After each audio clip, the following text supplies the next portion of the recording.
मैं एक स्टैट पढ़ रहा था which was shocking to me. Mom physical abuse ज्यादा करती है बच्चों पे then dads. These are the mothers जो खुद का उनका इतना ट्रॉमा है वो निकाल नहीं पाती, वो खुद अपने बच्चों के ऊपर वो निकालती है.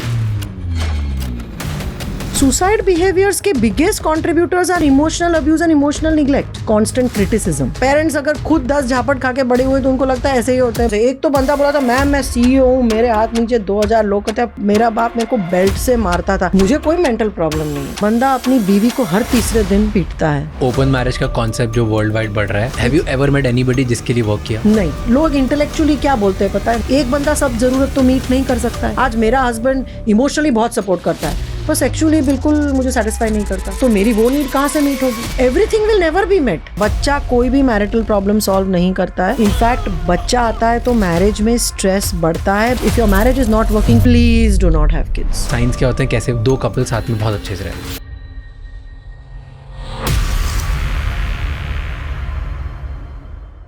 Enjoy this episode, but before you do that, राजशमानी clips and राजशमानी shorts को जाके सब्सक्राइब कर लो, क्योंकि इस बड़े एपिसोड की छोटी छोटी क्लिप्स कम समय में आपको बेहतर लीडर बनाने में हेल्प करती है. वो क्लिप्स हम वहाँ डालते हैं. एंड इस पूरे एपिसोड का ऑडियो एक्सपीरियंस स्पॉटिफाई पे अवेलेबल है, जहाँ पे आप हमें फॉलो कर सकते हैं. Enjoy the show.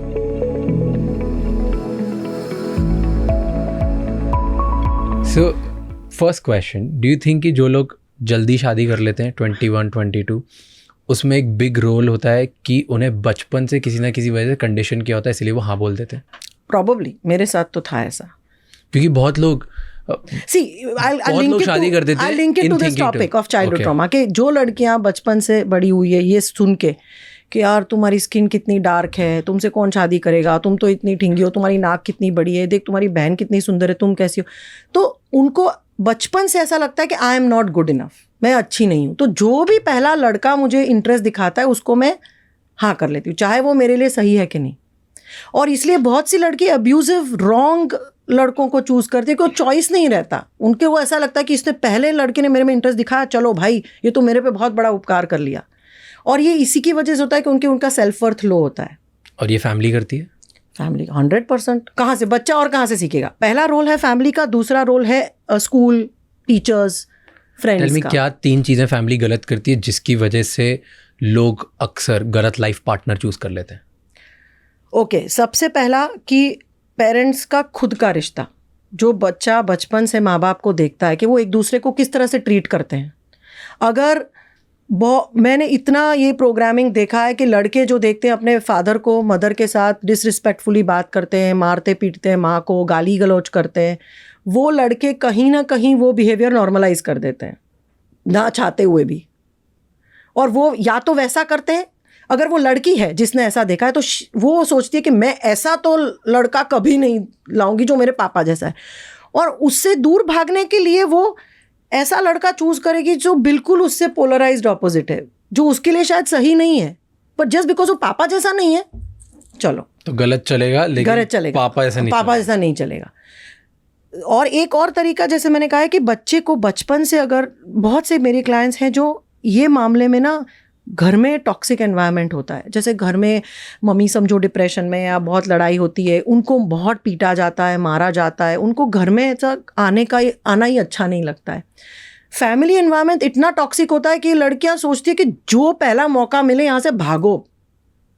तो 18 साल की उम्र में, 20 साल की उम्र में जो भी लड़का उसको बोलेगा चल मैं देखो भगा के ले जाऊंगा, चलो, something is better than this. मेरी फैमिली कर एक घंटा ने एक हफ्ते में उनको पता चल जाता है कि हमने गलती कर ली भाई, ये तो कहाँ से, ये तो ड्रग अब्यूजर है, मुझे फिजिकली मारता है, अल्कोहलिक. सो इसमें क्या होता है कि जब हम ट्रॉमा होता है और जब उससे भागने की कोशिश करते हैं ना, तो हमारा रैशनल थिंकिंग शट डाउन हो जाता है. इसमें थोड़ा न्यूरोसाइंस का भी एलिमेंट है. तो जो ट्रॉमा से गुजरते हैं, क्रोनिक ट्रॉमा से गुजरते हैं ना, वो रैशनल थॉट नहीं कर पाते, वो इम्पल्सिव डिसीजन ले लेते हैं और ट्रॉमा से भागने के डिसीजन ले लेते हैं. तो एक ये भी मैंने बहुत देखा है. और फिर उनमें वो समझ बाद में आती है कि यार हम यहाँ से भागने के लिए, like between the devil and the deep blue sea, वो बोलते हैं ना, यहाँ से कूद के यहाँ, you know. So you are telling me कि हमारे आसपास जो होता है उसकी वजह से हम सब मानने लग जाते हैं कि हम में गलती है, हम में प्रॉब्लम है, इस केस हम गलत डिसीजन लेते हैं. राइट, बिल्कुल. तो मैं भी एक स्टडी पढ़ रहा था, इट वाज अबाउट कि इन्फेंट्स जो होते हैं यूजुअली, हाँ। जो 0 to 3 होता है, वहीं से ये चीज़ें स्टार्ट होने लग जाती है बिल्कुल कि जब आप देखते हो आपके घर में कि मे बी आपकी मॉम अनहैप्पी है, मे बी आपके डैड अनहैप्पी है, मे बी आपके घर में लड़ाई हो रही है, मे बी आपके आसपास कुछ ऐसा हो रहा है जो आपके फेवरेबल नहीं है और आपको उसकी वजह से टेंशन नहीं मिलता, तो आपको लगता है कि मेरी गलती है, इसकी वजह से ये सब हो रहा है, because we are born narcissist. Yes yes absolutely, everything is about me and because of me. तो जब मैं बच्चा होता हूँ तब मुझे लगता है कि सब मेरे बारे में और मेरे को नहीं मिल रहा, मतलब मेरी गलती है। एंड देन फिर मैं उस कॉन्स्टेंट लूप में आता हूँ कि मेरी क्योंकि हर चीज़ की गलती है तो मैं इसको कोप अप कैसे करूँ, and then this leads to self-doubt issues, this leads to maybe I'm wrong, this leads to guilt, this leads to all of these things. This leads to a lot of things. Actually बहुत से बच्चे guilt में बड़े होते हैं कि mummy papa की लड़ाई भी मेरी वजह से हो रही है। हाँ, कि मैं जब से आया तब से तो मेरी रिस्पॉन्सिबिलिटी उनकी मैरिज मतलब उनको साथ में रखना। इतने बच्चे एंजाइटी के साथ आते हैं, इस बात की एंजाइटी कि मम्मी पापा लड़ रहे हैं, मम्मी पापा का इशू है, मेरी वजह से वो लड़ रहे हैं, तो आई एम रिस्पॉन्सिबल। तो बचपन 0 to 3 में तो बहुत सारा प्रोग्रामिंग हो जाता है। इनफैक्ट बच्चे को तब मैक्सिमम फिजिकल कंफर्ट चाहिए। सब आजकल क्या है, पेरेंट्स में फोकस थोड़ी गलत चीज़ों पे जा रहा है। They want to feed them right, बराबर उनको न्यूट्रिशियस खाना खिलाओ, बट बेसिक नीड्स बच्चे की है कि हग करो, उसको होल्ड करो, अगर बच्चा हाँ लव करो।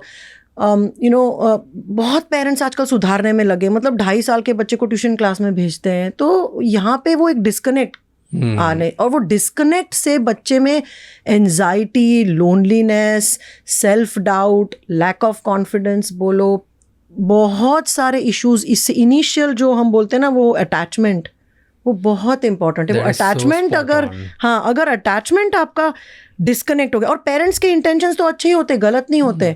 जितने पेरेंट्स अपने बच्चों को मारते पीटते ना, मैं देखती हूँ 90% ऑफ देम ये एक्चुअली मानते कि इससे इनका भला होगा।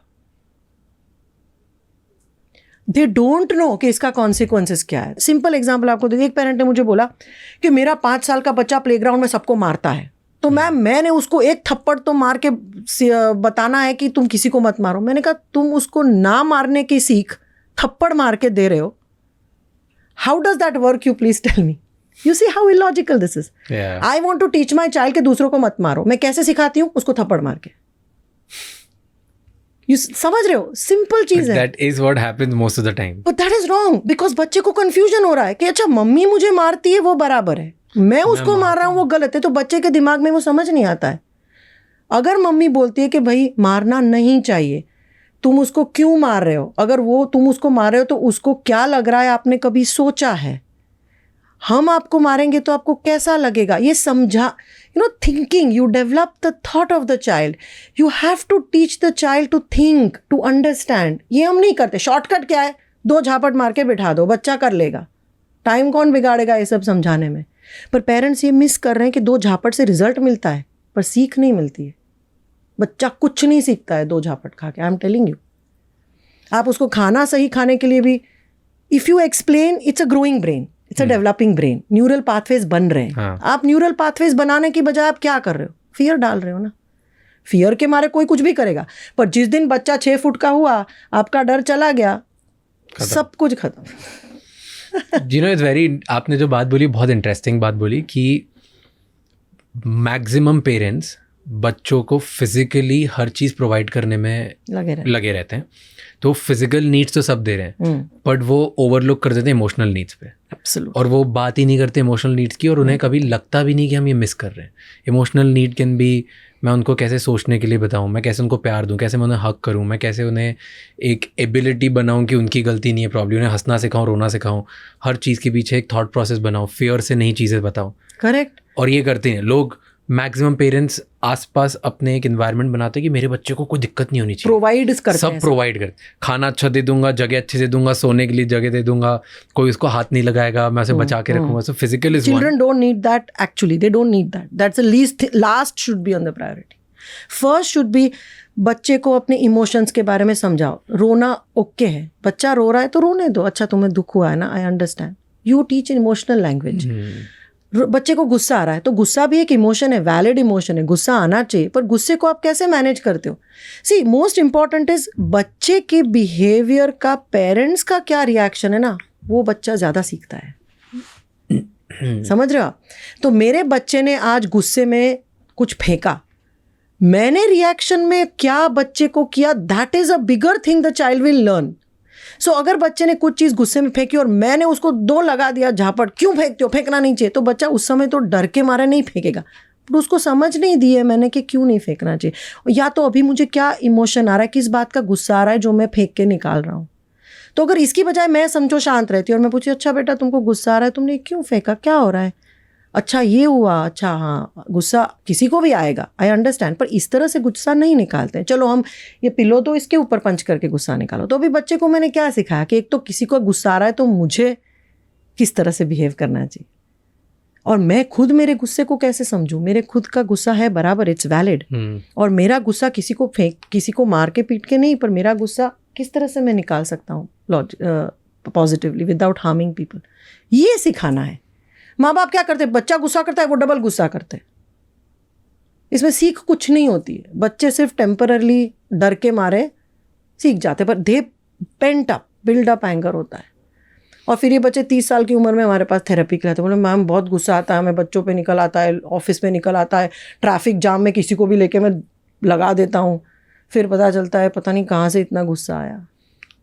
Okay, I have a question कि ये सारी चीज़ें तो इतनी कॉमन है कि हर बच्चे के साथ कभी ना कभी हुई होगी, हाँ राइट, हाँ बट हर बच्चा इसको अलग तरीके से इंटरप्रेट करता है, absolutely. Right, because like you से जैसे trauma, it's subjective, it's very subjective, right? Because what I know of, maybe I'm wrong, but you can correct it, that trauma is not what happened to me.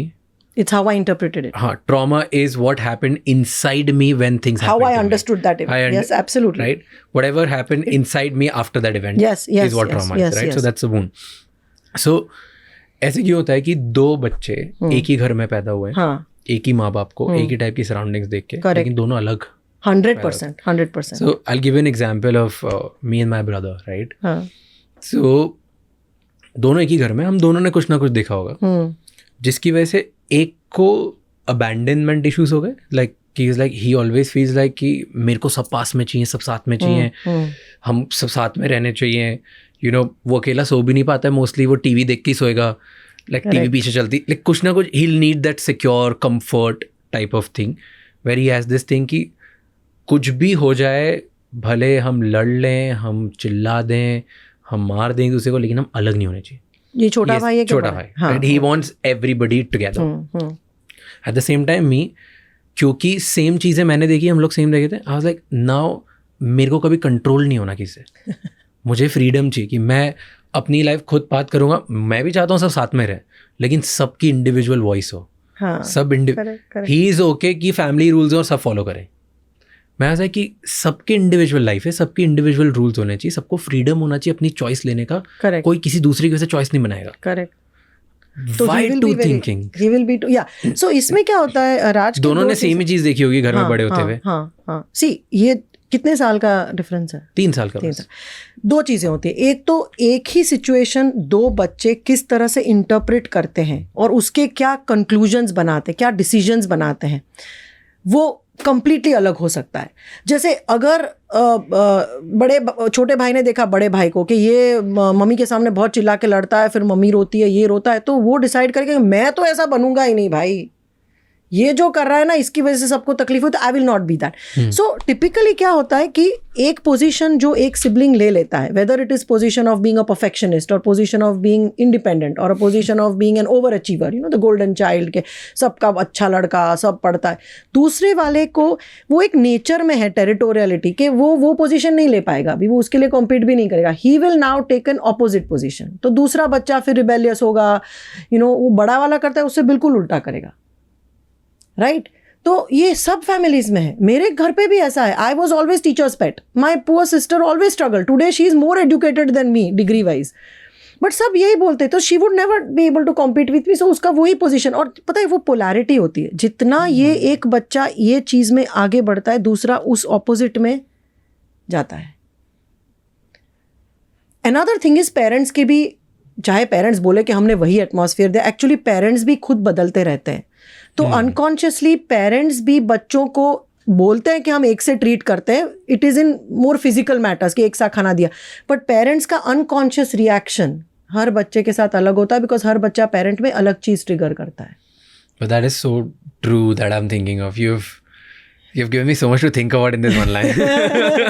Like you may trigger something very different in your parents versus what your brother will trigger from your tone of your voice, your attitude, your behavior. तो उनके triggers, unconscious triggers को आप trigger करोगे, उससे आपका relationship उनके साथ बहुत अलग होगा, आपके भाई का बहुत अलग होगा. This is how, because parents themselves are also carrying their own past programs. That's why they will never be, only machines can be the same with two children. Parents will never be the same with two children. वो नहीं होता है. So children look for their own unique positions. Sometimes a position can also be very negative. मतलब अगर हमने बहुत families में देखा है कि जो बड़ा बच्चा हीरो है, मतलब शान है फैमिली की, तो सेकंड वाले को इतना कंपेयर किया जाता है कि वो बिल्कुल ऑपोजिट हो जाएगा. He will do everything to clinically get the family into trouble. You know, मतलब अल्कोहल हो जाएगा या ड्रग अब्यूज हो जाएगा, कुछ अनाप शनाप करेगा, बिकॉज वो जितना आप इसको, there are two things that will happen in human psyche. See, if I appreciate, so if you have low self-esteem, either you will cope up with it by doing something which will help you run away from low self-esteem. मतलब मैं कुछ भी करूँगा but I don't want to be invisible and inferior. Or you will accept it and completely become a person with low self-worth, low confidence, and live a life which is like, you know, depression, not good enough, and push towards suicidal thoughts. तो polarity हो जाती है, depending on whether you transform that into to fuel your success. Like for somebody like me, I always felt that I'm not good enough, but somewhere that made me strive so much harder and harder and harder and harder and become a perfectionist, right? Or I could have, but it again, that shadow is always there. So it makes me anxious, it makes me tired, burnt out very frequently because of that need for perfection. So you started this with emotional neglect. I must say something, that emotional neglect जो है कि बच्चे को हम provide सब करते हैं, but उसको अगर हमने फिजिकल अब्यूज, सेक्शुअल अब्यूज सब समझते हैं आज इंडियन समाज में कि भाई इसकी वजह से मेंटल हेल्थ इश्यूज होते हैं. हमने जो रिसर्च किया है सुसाइड बिहेवियर्स पे कि भाई सुसाइड बिहेवियर्स करते हैं उनका क्या इसमें है वर्सेस दोज जो डोंट डू. Suicide behaviors के biggest contributors are not physical and sexual abuse, they are emotional abuse and emotional neglect. बच्चे को नैग करना कॉन्स्टेंटली, तू ये नहीं करता है, तेरे बाल ठीक नहीं है, चल तू उठता नहीं, आंटी के साथ ठीक से बात नहीं की, तूने अंकल आए घर पे तो ग्रीट क्यों नहीं किया, देख तेरे ड्रेस ठीक थे, तू खाना नहीं खा रहा है यार, तू स्कूल में हमेशा लेट ही पहुंचता है. Constant nagging, constant criticism, you know, तू ठीक नहीं है, तेरे से कौन शादी करता, तो लूजर है, देख तेरा भाई कितना स्मार्ट है, तू कैसा है, क्रिटिसिज्म. थ्रेटनिंग, तूने ये नहीं किया ना तो घर में नहीं घुसने दूंगी, मार्क्स नहीं लाए ना तो बाहर खड़े रहना, ये खाना नहीं खाया ना तो पुलिस आके तुमको पकड़ लेगा, छोटे बच्चों को बोलते ना. सो थ्रेटनिंग, विथहोल्डिंग लव, मतलब आज तुमने खाना नहीं खाया तो मम्मी तुम्हें प्यार नहीं करेगी. देख तुम्हारी वजह से मम्मी पापा की लड़ाई हो रही है, तुम्हारी वजह से हम लोग लड़ पड़ते हैं, तुम्हारी वजह से भाई को कितनी तकलीफ हो रही है, तुम्हारी वजह से हमारी शादी टूट रही है, तुम्हारी वजह से ही मैं शादी में हूँ, वरना मैं तो कब की मर जाती, सुसाइड कर लेती. So threats, emotional abuse, emotional blame, criticizing, nagging, withholding love, verbally killing the child's soul. मतलब तो कुछ कर ही नहीं सकता है, तो कितना यूजलेस है, तेरे से कुछ होगा ही नहीं. रिसर्च टुडे सेज कि फिजिकल अब्यूज और सेक्सुअल अब्यूज से ज़्यादा इमोशनल अब्यूज और इमोशनल निगलेक्ट के साइड इफेक्ट्स हैं. इमोशनल निगलेक्ट मतलब क्या, इवन मोर सटल. बच्चे के इमोशंस की किसी को पड़ी नहीं है, बच्चा रो रहा है तो रोने दो ना, ठीक हो जाएगा. बच्चा सैड है तो नोबडी केयर्स. द बच्चा ग्रोज अप फीलिंग कि मेरे लिए कोई नहीं है, कोई घर में बात करने वाला नहीं है, मेरे अगर मुझे गुस्सा है तो किसी के पास जाना पॉइंट नहीं है, रोना है तो किसी के पास डर है तो there is no one for me. That is emotional neglect. And emotional neglect and emotional abuse are extremely toxic. They are the ones that cause loneliness, depression and suicides. I have a question on this. Yes. Okay, but first is I want to reaffirm कि जो आपने बोला that is so true कि physical abuse versus emotional abuse, जिन बच्चों को life में emotional abuse होता है वो 3 times are more likely to suicide than physical abuse. Yes. Right? Yes, so that is absolutely. That's insane. Like lot of studies have been done that. पर आपने Shem की बात बोली. शेम एक टाइप का इमोशनल अब्यूज़ है. Yes. Right? Don't you think कि shame ultimately कहीं ना कहीं एक मोटिवेटिंग फैक्टर भी होता है for lot of people to do things? Very good point. क्योंकि shame and fear are the 2 only things जो यूज़ करा जाता है एक किसी इंसान को थोड़ा एक्स्ट्रा पुश करने की वजह से. बहुत अच्छा क्वेश्चन पूछा आपने. मैं एक्चुअली इसके बारे में कंटेंट बना रही हूँ और पोस्ट भी कर रही हूँ. टॉक्सिक शेम और हेल्दी शेम, टॉक्सिक फियर और हेल्दी फियर क्या होता है? एक स्पेक्ट्रम. टॉक्सिक शेम वो शेम होती है जिसकी वजह से आपको लगता है कि बस मैं जमीन में गड़ जाऊं, मैं इनविजिबल हो जाऊं, I don't deserve to be here. Healthy shame is a shame which you need to survive in the society. मतलब जिसकी वजह से आप नंगे नहीं बाहर भागते हो या आप कुछ अनाप शनाप नहीं करते हो. तो हेल्दी शेम वो शेम होती है कि जो हमें गलत चीज़ करने से शर्म आनी चाहिए, वो शर्म है. टॉक्सिक शेम जो वो होती है कि जो आप सुन के आप श्रिंक हो जाते हो ना अंदर से. मतलब I am useless, I am no good, I don't deserve to live, I am so bad. That is toxic. Toxic fear भी यही है. हेल्दी फियर क्या है कि भाई चलो ड्रिंक करके ड्राइव मत करो या किसी की चीज़ चोरी मत करो, ये हेल्दी फियर है. बच्चों को ये फियर सिखाना पड़ता है हमें. टॉक्सिक फियर वो है, तू ना मार्क्स नहीं लाया ना तो तू घर से बाहर तू रहेगा आज. Threatening, extreme. बच्चा डरता है, तूने रोटी नहीं खाई ना तो अभी वो भूत आके तेरे को कच्चा चबा के ले जाएगा, whatever. So parent toxic shame, toxic fear is when you are shivering, you are so scared, it paralyses you. Healthy fear is when I tell you कि भाई देखो तुम ये करोगे ना तो ऐसा होगा, ऐसा नहीं करना चाहिए, ऐसा किया तो करते हैं कैसे क्योंकि ये ना सिर्फ बच्चों में नहीं, रिलेशनशिप्स में भी है. हाँ, right. Husband wife, girlfriend boyfriend, ये सबसे बड़ा फैक्टर होता है. I have heard it. इतने सारे मेरे मेन फ्रेंड्स हैं, दे क्राई जब उनसे अकेले में बात करता हूँ कि यार ये पब्लिकली ना मेरे को कुछ भी बोल देती, इसको रियलाइज भी नहीं होता और मेरी उड़ा देती. That's a very toxic shame. And वो इतना नॉर्मलाइज्ड है कि मतलब किसी के ऊपर, किसी को वेट के ऊपर फन बनाना, किसी को बाल के ऊपर, किसी को कोई सोशली ऑकवर्ड है. There are lot of my friends जिनकी पार्टनर्स जो है गर्लफ्रेंड या वाइफ, वो बहुत सोशली एक्टिव हैं, वो सबसे बात कर सकती हैं, उनको अंडरस्टैंड है सोशल.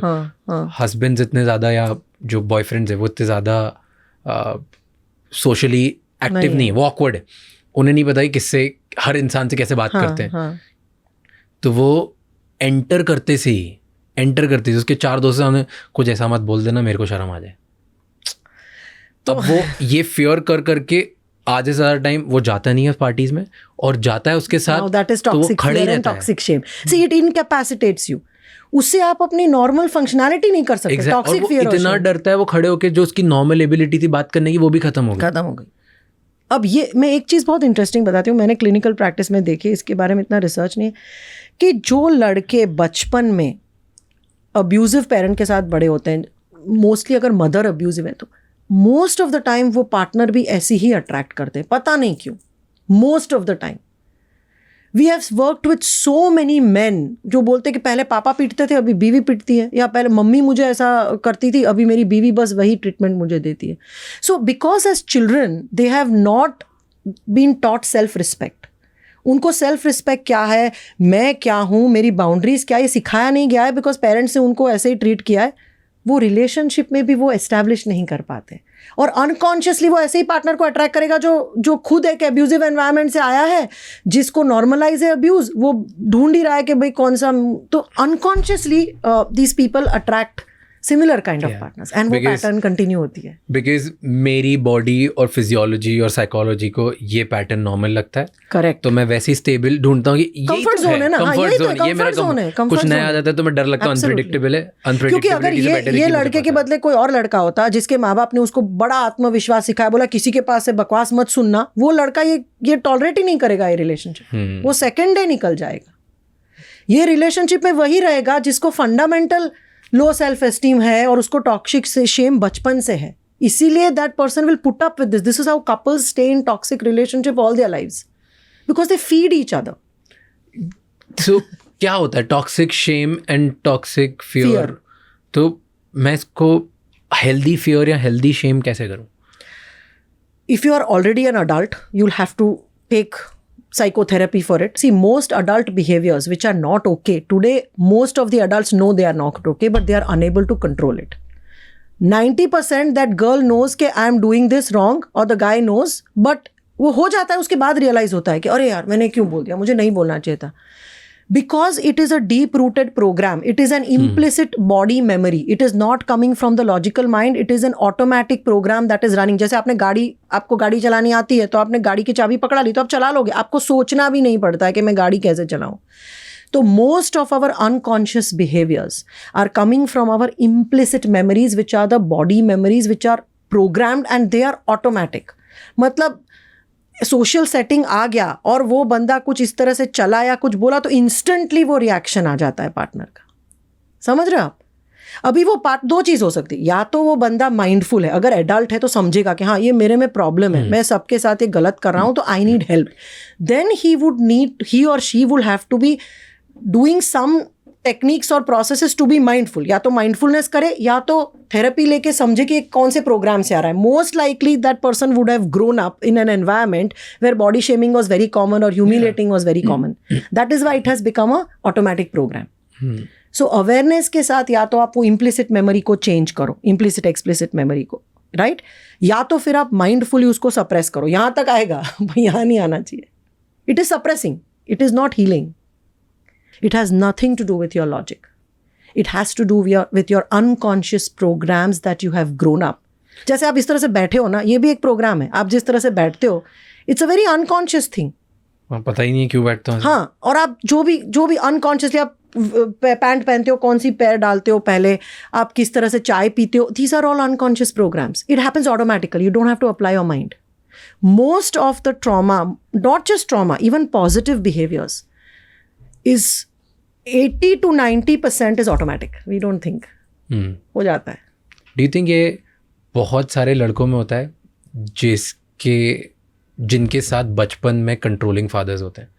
क्योंकि फादर्स ने इतना कंट्रोल किया होता है एनवायरनमेंट को और इतना ज़्यादा प्रोटेक्ट किया होता है कि जब बच्चे वो बड़े हो जाते हैं उनको लगता है कि डैड इनफ, मैं अब कंट्रोलिंग फिगर हूँ. So you're carrying the same pattern. तो मेरा एक जो वो टॉक्सिक ट्रेट उनके साथ है कि मुझे हमेशा ये लगा कि मुझे हमेशा उन्होंने बांध के रखा और मेरे को कंट्रोल किया, तो मुझे ये तोड़ना है. अब मैं हूँ बड़ा और मुझे कॉल शॉट्स करने हैं और अब मैं दूसरों को कंट्रोल करूँगा. This is how patterns get carried forward generation to generation. सिर्फ फॉर्मेट बदल जाता है. फॉर्मेट आपके फादर ने अलग तरीके से कंट्रोल किया होगा सपोज, और आपका थोड़ा सोफिस्टिकेटेड कंट्रोल का है कि भाई नहीं मम्मी चल मैं तेरे वेट लूज करने के लिए. हाँ, you understand. So there is a fine line between when you identify कि ये इज इट योर प्रॉब्लम और my problem, and this leads to codependency. So आपका आई डोंट नो कितना एक्सट्रीम केस है, बट एक्सट्रीम केसेस में क्या होता है, एक एग्जाम्पल देती हूँ. हस्बैंड अल्कोहलिक है, वाइफ इज ओवर वर्किंग, मतलब वो 2 जॉब्स करती है, सुपर एफिशिएंट है, and she continuously has to take care of the husband because husband is doing nothing, he's not earning, he's not doing anything. Wife is always taking care of the husband, so she gets appreciation. Everybody says अरे तू बेचारी 2 job करती, देख ये कितना निकम्मा है, कुछ नहीं कर रहा है ये आदमी और तुझे ही सब करना पड़ता है. Wife will continue to do some. Now when we work with the husband and make him independent, confident, the wife starts feeling insecure and shaken up because that whole dynamics has changed. Wife की self worth उसी में से आती है कि मैं इसका ध्यान रखती हूँ. She has grown up with extremely low self-worth, feeling कि मैं कुछ नहीं कर सकती हूँ, I'm useless हूँ. Now when everybody says कि यार तेरे बगैर तो घर चलेगा ही नहीं यार, तू इतना काम करती देख कुछ नहीं कर रहा है, look at you, you are running this show, you are so, you know, तू बीमार, मैं 2 दिन मैम बीमार नहीं पड़ सकती हूँ, घर में क्या होगा. So what is happening? Her self-worth is being fed by her constant need to take care of this. Now when this guy says नहीं आज तू ऑफिस मत जा, मैं आज कुछ करूँगा, cannot. So unconsciously, this is the, if you read up on codependency, you will find out this is what happens with a lot of couples. She will sabotage all his chances of recovering because they've set into a beautiful pattern. The more she performs, the more she is efficient, the lesser and lesser he will do things. He will sink into more and more this side. And if he tries to be this way, she will sabotage everything because for her self-worth is coming from overcare.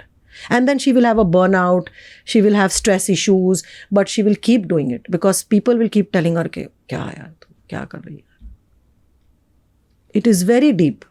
You have to read about it and understand it and you see in human behavior to find. But ये बहुत codependency, बहुत बच्चों के साथ भी parents ये करते हैं. मेरे बच्चे मेरे बगैर नहीं रह सकते मैम, मैं मैके नहीं जा सकती. अभी एक क्लाइंट के साथ हुआ था ना, शी सिंह मैम मैं 15 दिन इंडिया जाके आई, घर पे वापस आई US में, तो घर एकदम अच्छा था, सब क्लीन था किचन, बच्चों का कुछ अनाप शनाप नहीं गया, एक फ़ोन कॉल भी उनका मतलब इमरजेंसी में आया नहीं. So I am not needed now. I think I should kill myself. I am useless. They don't love me. I am not needed. Because for her, again in childhood, she had a lot of emotional abuse and neglect. She was constantly made to feel you're not important. Now all her self-worth is coming from taking care of children. Now when children grow up and make her feel mama तुम जाओ, तुम relax करो, हम लोग manage कर लेंगे, it is a good thing, right? You and me would think हाँ क्या है, मैंने उसको कहा तुम 15 दिन और रुक जाती, but for her, so what I am trying to say is आपका लेंस बन जाता है, वो उसका लेंस ऐसा ही है कि I am not important and I am not needed, so what ever the children and husband do will be seen from that lens. So she will make sure she will keep them dependent on her. So she will always say कि नहीं ये मेरे बगैर कुछ नहीं कर सकते, पता है मैं छुट्टी भी नहीं ले सकती हूँ. And if they become independent, she will throw a tantrum and say you don't love me. This is so common and evident to see in Indian society specifically. Yes. कि wife को constant reassurance चाहिए होता है कि that I'm needed. Yes. और वो अपना एक वर्ल्ड बना लेती हैं कुछ कुछ चीज़ें करके जिसकी वजह से उनको लगता है नीडेड. अगर वो नहीं हो तो फिर ऑल ऑफ सडन उन्हें लगने लग जाता है कि यार. हाँ, it is very common and our society and culture feeds it. So women should also understand कि children have to be made independent. By making your children dependent on you, it's not healthy. It feels good to you. Children should love you. They should respect you. या but ये कहना कि मेरे बच्चे मेरे बगैर survive ही नहीं कर पाएंगे, फिर इतना उसको डिपेंडेंट बनाते हैं. फिर वो बीवी आती है, वो मॉडर्न है, जॉब करे, बोले कैसा लड़का है, कुछ भी नहीं कर रहा है. बीवी थोड़ी ना मदर की तरह ध्यान रखेगी.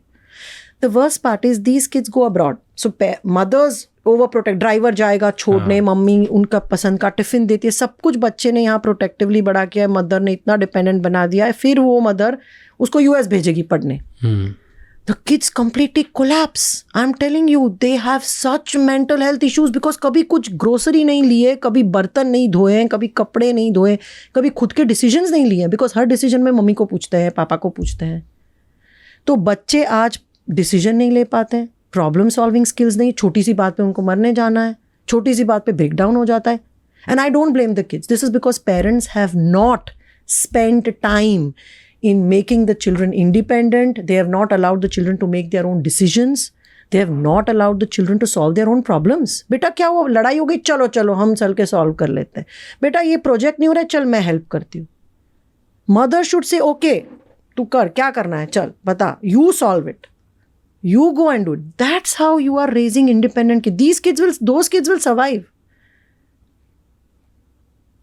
Very important part of parenting जो इंडियन पेरेंट्स नहीं कर, वो they misinterpret that love is equal to protection, care, dependency.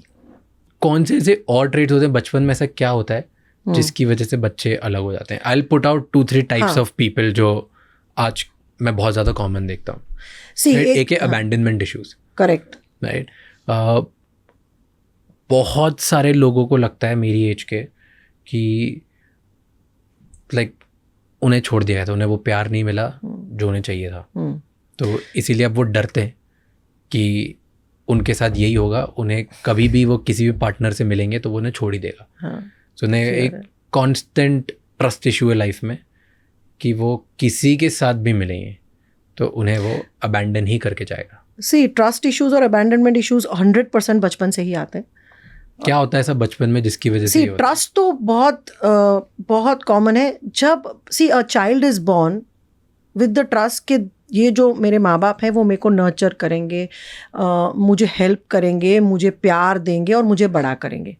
जब बच्चे को हर दूसरे दिन मारा पीटा जाता है तो पहले तो वहाँ पे ही ट्रस्ट टूट जाता है, बिकॉज बच्चा अनसेफ फील करता है ना. टुडे आज मैं बच्चे को ऐसा लगता है अभी कब आएगी नेक्स्ट मार, अरे बाप रे अभी क्या होगा. तो एक कांस्टेंट बॉडी रिवायर हो जाता है to be in a state of anxiety, to be in a state of, तो वो ट्रस्ट ही नहीं कर पाता कि आज अभी पापा को पता नहीं किससे गुस्सा आ जाएगा, आज मम्मी को पता नहीं किससे गुस्सा आ जाएगा, और मैं मम्मी पापा को तो कह ही नहीं सकता कि आज मैं फेल हुआ हूँ क्यों पता नहीं क्या होगा. तो trust issues are broken by physical abuse. Trust issues also happen when emotional needs are not met. जैसे बच्चे पहले से कहते घर में इतना ड्रामा चल रहा था मैम, तो घर में मैं तो किसी को कुछ बता ही नहीं सकता, मुझे पॉइंट ही नहीं है मम्मी पापा को कुछ बोलने का, खुद ही अपनी लड़ाई में से ऊंचे आए तो मेरी इमोशन समझे ना, या मेरी मम्मी की इतनी कॉट अप है अपनी स्ट्रेस में तो मैं I don't want to add to a stress. So these are the children who start withdrawing. वो किसी माँ बाप के साथ इमोशनली कनेक्ट नहीं रहते. उनको लग रहा है 2 रीजंस कि या तो विश्वास नहीं है कि वो मेरी बात समझेंगे, या तो उनके पास ऑलरेडी बहुत प्रॉब्लम है, मेरे को नहीं बताना है, अवेलेबल नहीं, इमोशनली अनअवेलेबल. और अबैंडनमेंट इश्यूज तो व्हाट बेसिक फंडामेंटल है. जब बच्चे को फिजिकल टच नहीं दिया गया है, जब बच्चे को छोटी सी उम्र से अलग सुलाया गया है, बच्चा जब रो रहा है उसको हग नहीं करते हो, बच्चा गुस्से में और आप उसको, पता है छोटा बच्चा अगर गुस्सा कर रहा है, you just calmly just give him one hug or hold his hand. 90% of the time the tantrum will go away. But हम बोलने भाषण देने लगते हैं. small things. If your child is rolling on the floor and doing a tantrum, what parents do? अरे बंद कर, क्या लोग देख रहे हैं, क्या कर रहा है, अच्छा ये. Instead you just sit, hold the hand or rub the back. The child's nervous system will instantly get regulated. It's a dysregulated nervous system. And you are teaching the child that this is how you calm down. Child will not do it next time. Small things. So abandonment happens when parents isolate the child, when the parents don't give physical touch. Many cases में ये होता है कि parents verbally भी abandon करते हैं. मतलब you are not good, चला जा यहाँ से, तू मेरा सर दर्द है, तू पैदा हुआ है तब से मुझे ये कर रहा है, वो कर रहा है. तो हमको लग रहा है मजाक में कह रहे हैं, बट बच्चे सब, the body 24/7 is recording everything you hear. Whether you can retrieve it or not, आप चाहे उसको याद करो ना करो अलग बात है, वो बॉडी में सारी मेमोरीज हैं, इम्प्लिसिट मेमोरीज हैं. तो ये सब बड़े होके दिखती है. बचपन में इतना कुछ किसी को समझ नहीं आता है, बच्चे निकल लेते हैं पढ़ाई लिखाई खेल कूद में. 20s 30s में ये सब आता है. Abandonment issues, trust issues, fear of commitment. खुद के पेरेंट्स की लड़ाई इतनी देखी है कि मैम अभी मुझे शादी नहीं करनी, मुझे तो विश्वास ही नहीं होता शादी पे. कितने ऐसे मेरे पास आए कि मेरे घर में मेरे माँ बाप ऐसे कुत्ते बिल्ली की तरह लड़ते थे, मैम मुझे तो शादी नहीं करनी, मुझे तो किसी पे विश्वास ही नहीं हो रहा है, मुझे लग रहा है. और मेरा बॉयफ्रेंड अगर थोड़ी भी ऊंची आवाज़ में बोलता है ना, तो मैं तो मतलब I want to break the marriage only, because trigger हो जाता है. अब ये तो नॉर्मली बेचारा he is just getting angry, but because I have seen my dad scream endlessly at my mom, even a little voice raise over here trigger कर देते. So childhood has a huge role to play. हमारे पास 30-40 साल के आते हैं, इनके neural pathways इतने फिक्सेटेड हो गए, उनकी बिलीफ सिस्टम फिक्सेटेड होती है, उनको हमें रीवायर करने में बहुत टाइम लगता है. तो प्रिवेंशन ही करना है. And most of the times parents को टूल्स ही नहीं पता. पेरेंट्स अगर खुद 10 झापट खा के बड़े हुए तो उनको लगता है ऐसे ही होते हैं बच्चे. हाँ, वो जस्टिफाई करते हैं कि हमें तो आज तक ऐसे ही बड़ा किया. हाँ, ऐसे हम अच्छे खासे हैं.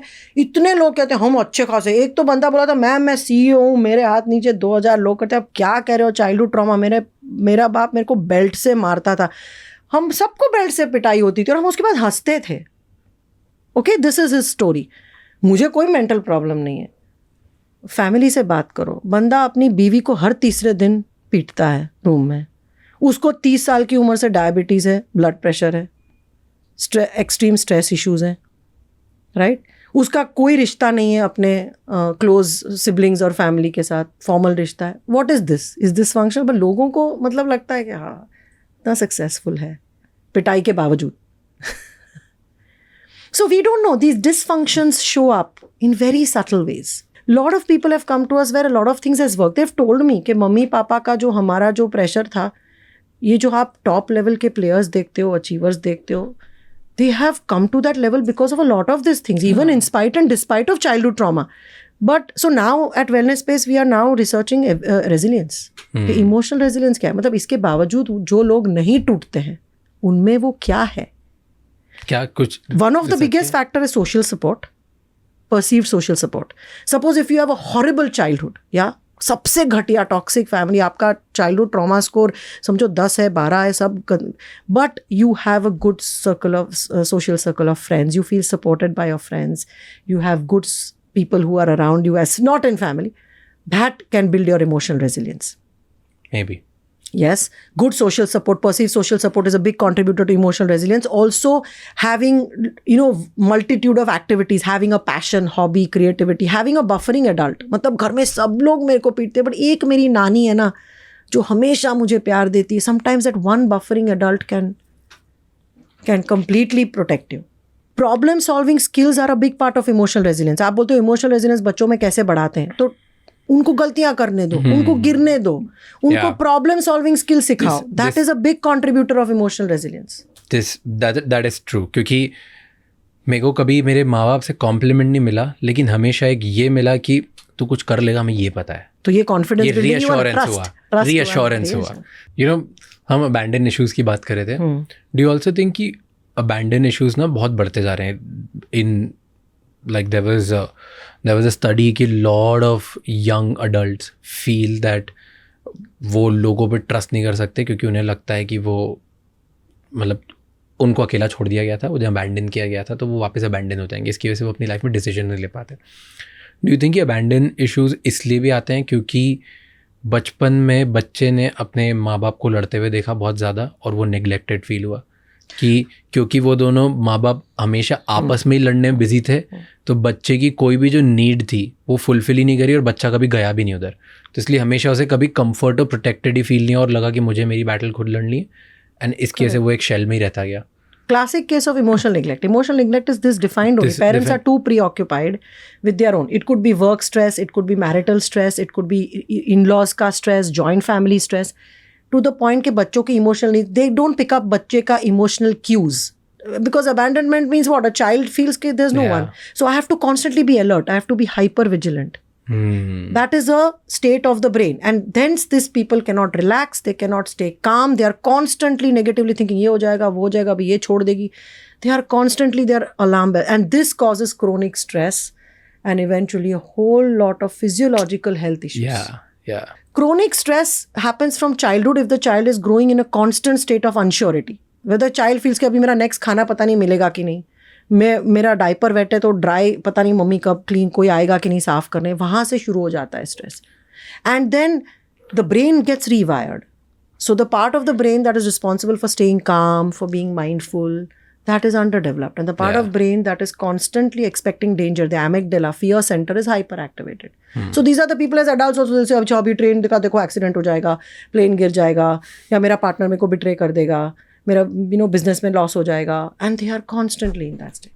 Yeah, that is वो मैं एक अनप्रेडिक्टेबल पर्सन की थ्योरी पढ़ रहा था कि यूजुअली लोग एक ऐसी रिलेशनशिप में होते हैं जहाँ पे जो सामने वाला पार्टनर है या वो पेरेंट है या बॉयफ्रेंड है, गर्लफ्रेंड है, हस्बैंड है, वाइफ है, व्हाटएवर, राइट, अगर वो एक अनप्रेडिक्टेबल ह्यूमन होता है जहाँ पे तुम्हें पता नहीं कि वो इंसान तुम्हें आज केयर करने वाला है कि नहीं करने वाला है, तुम्हें प्रोवाइड करने वाला है कि नहीं करने वाला है, तुम्हारे साथ अच्छा फील करेगा कि एंगर रहेगा, तुम्हें पता ही नहीं कि उसकी स्टेट को मैं प्रेडिक्ट कैसे करूँ, तो you are always anxious, and ये तुम्हें अनप्रेडिक्टेबल पर्सन तुम्हें इतना एंशियस कर देता है कि उसकी वजह से तुम्हारी चीज़, और ये अनप्रेडिक्टेबल पर्सन अगर मदर रही, see today research shows that mothers mental health has a huge impact on the child.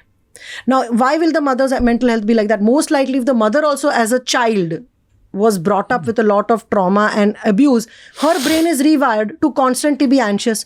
Now, when the mother is very anxious and very hyper vigilant, she's constantly scared, constantly anxious, constantly on the edge.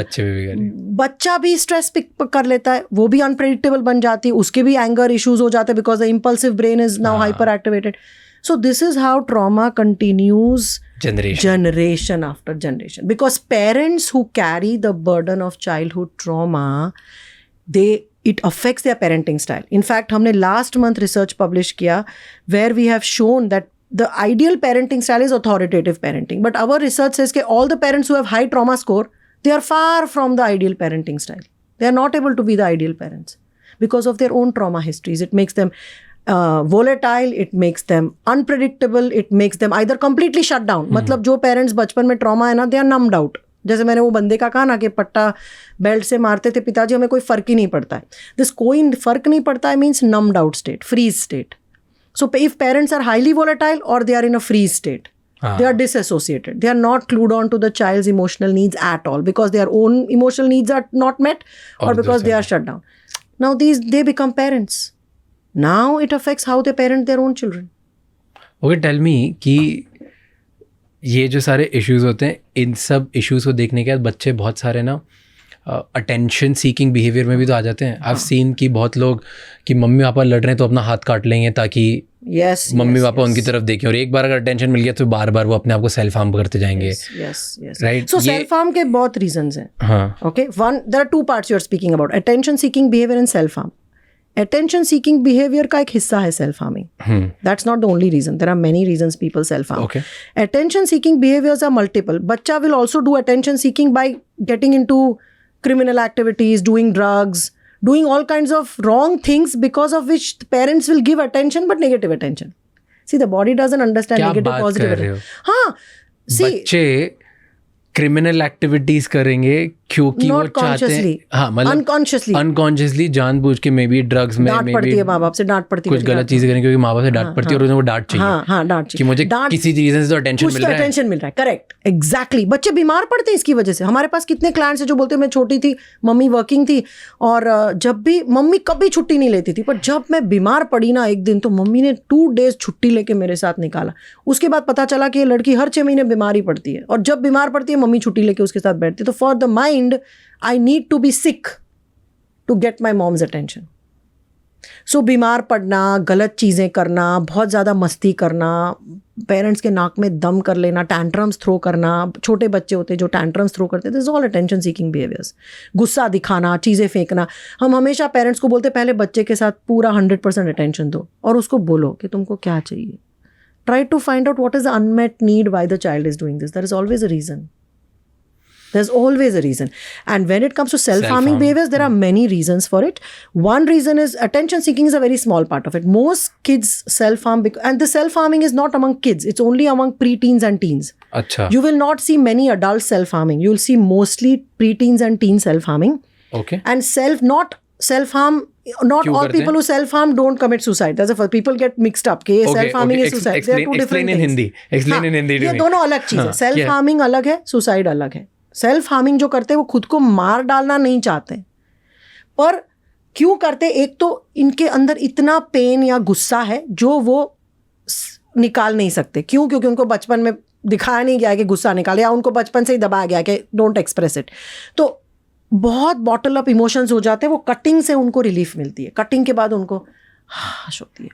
दूसरा, अगर उनको कुछ feeling ही नहीं है, because वो dissociate, numbed out हो गए because of abuse and trauma, उनको कोई फीलिंग ही नहीं आती है, तो जब वो कट करते हैं ना तो दे फील कि आई एम अलाइव।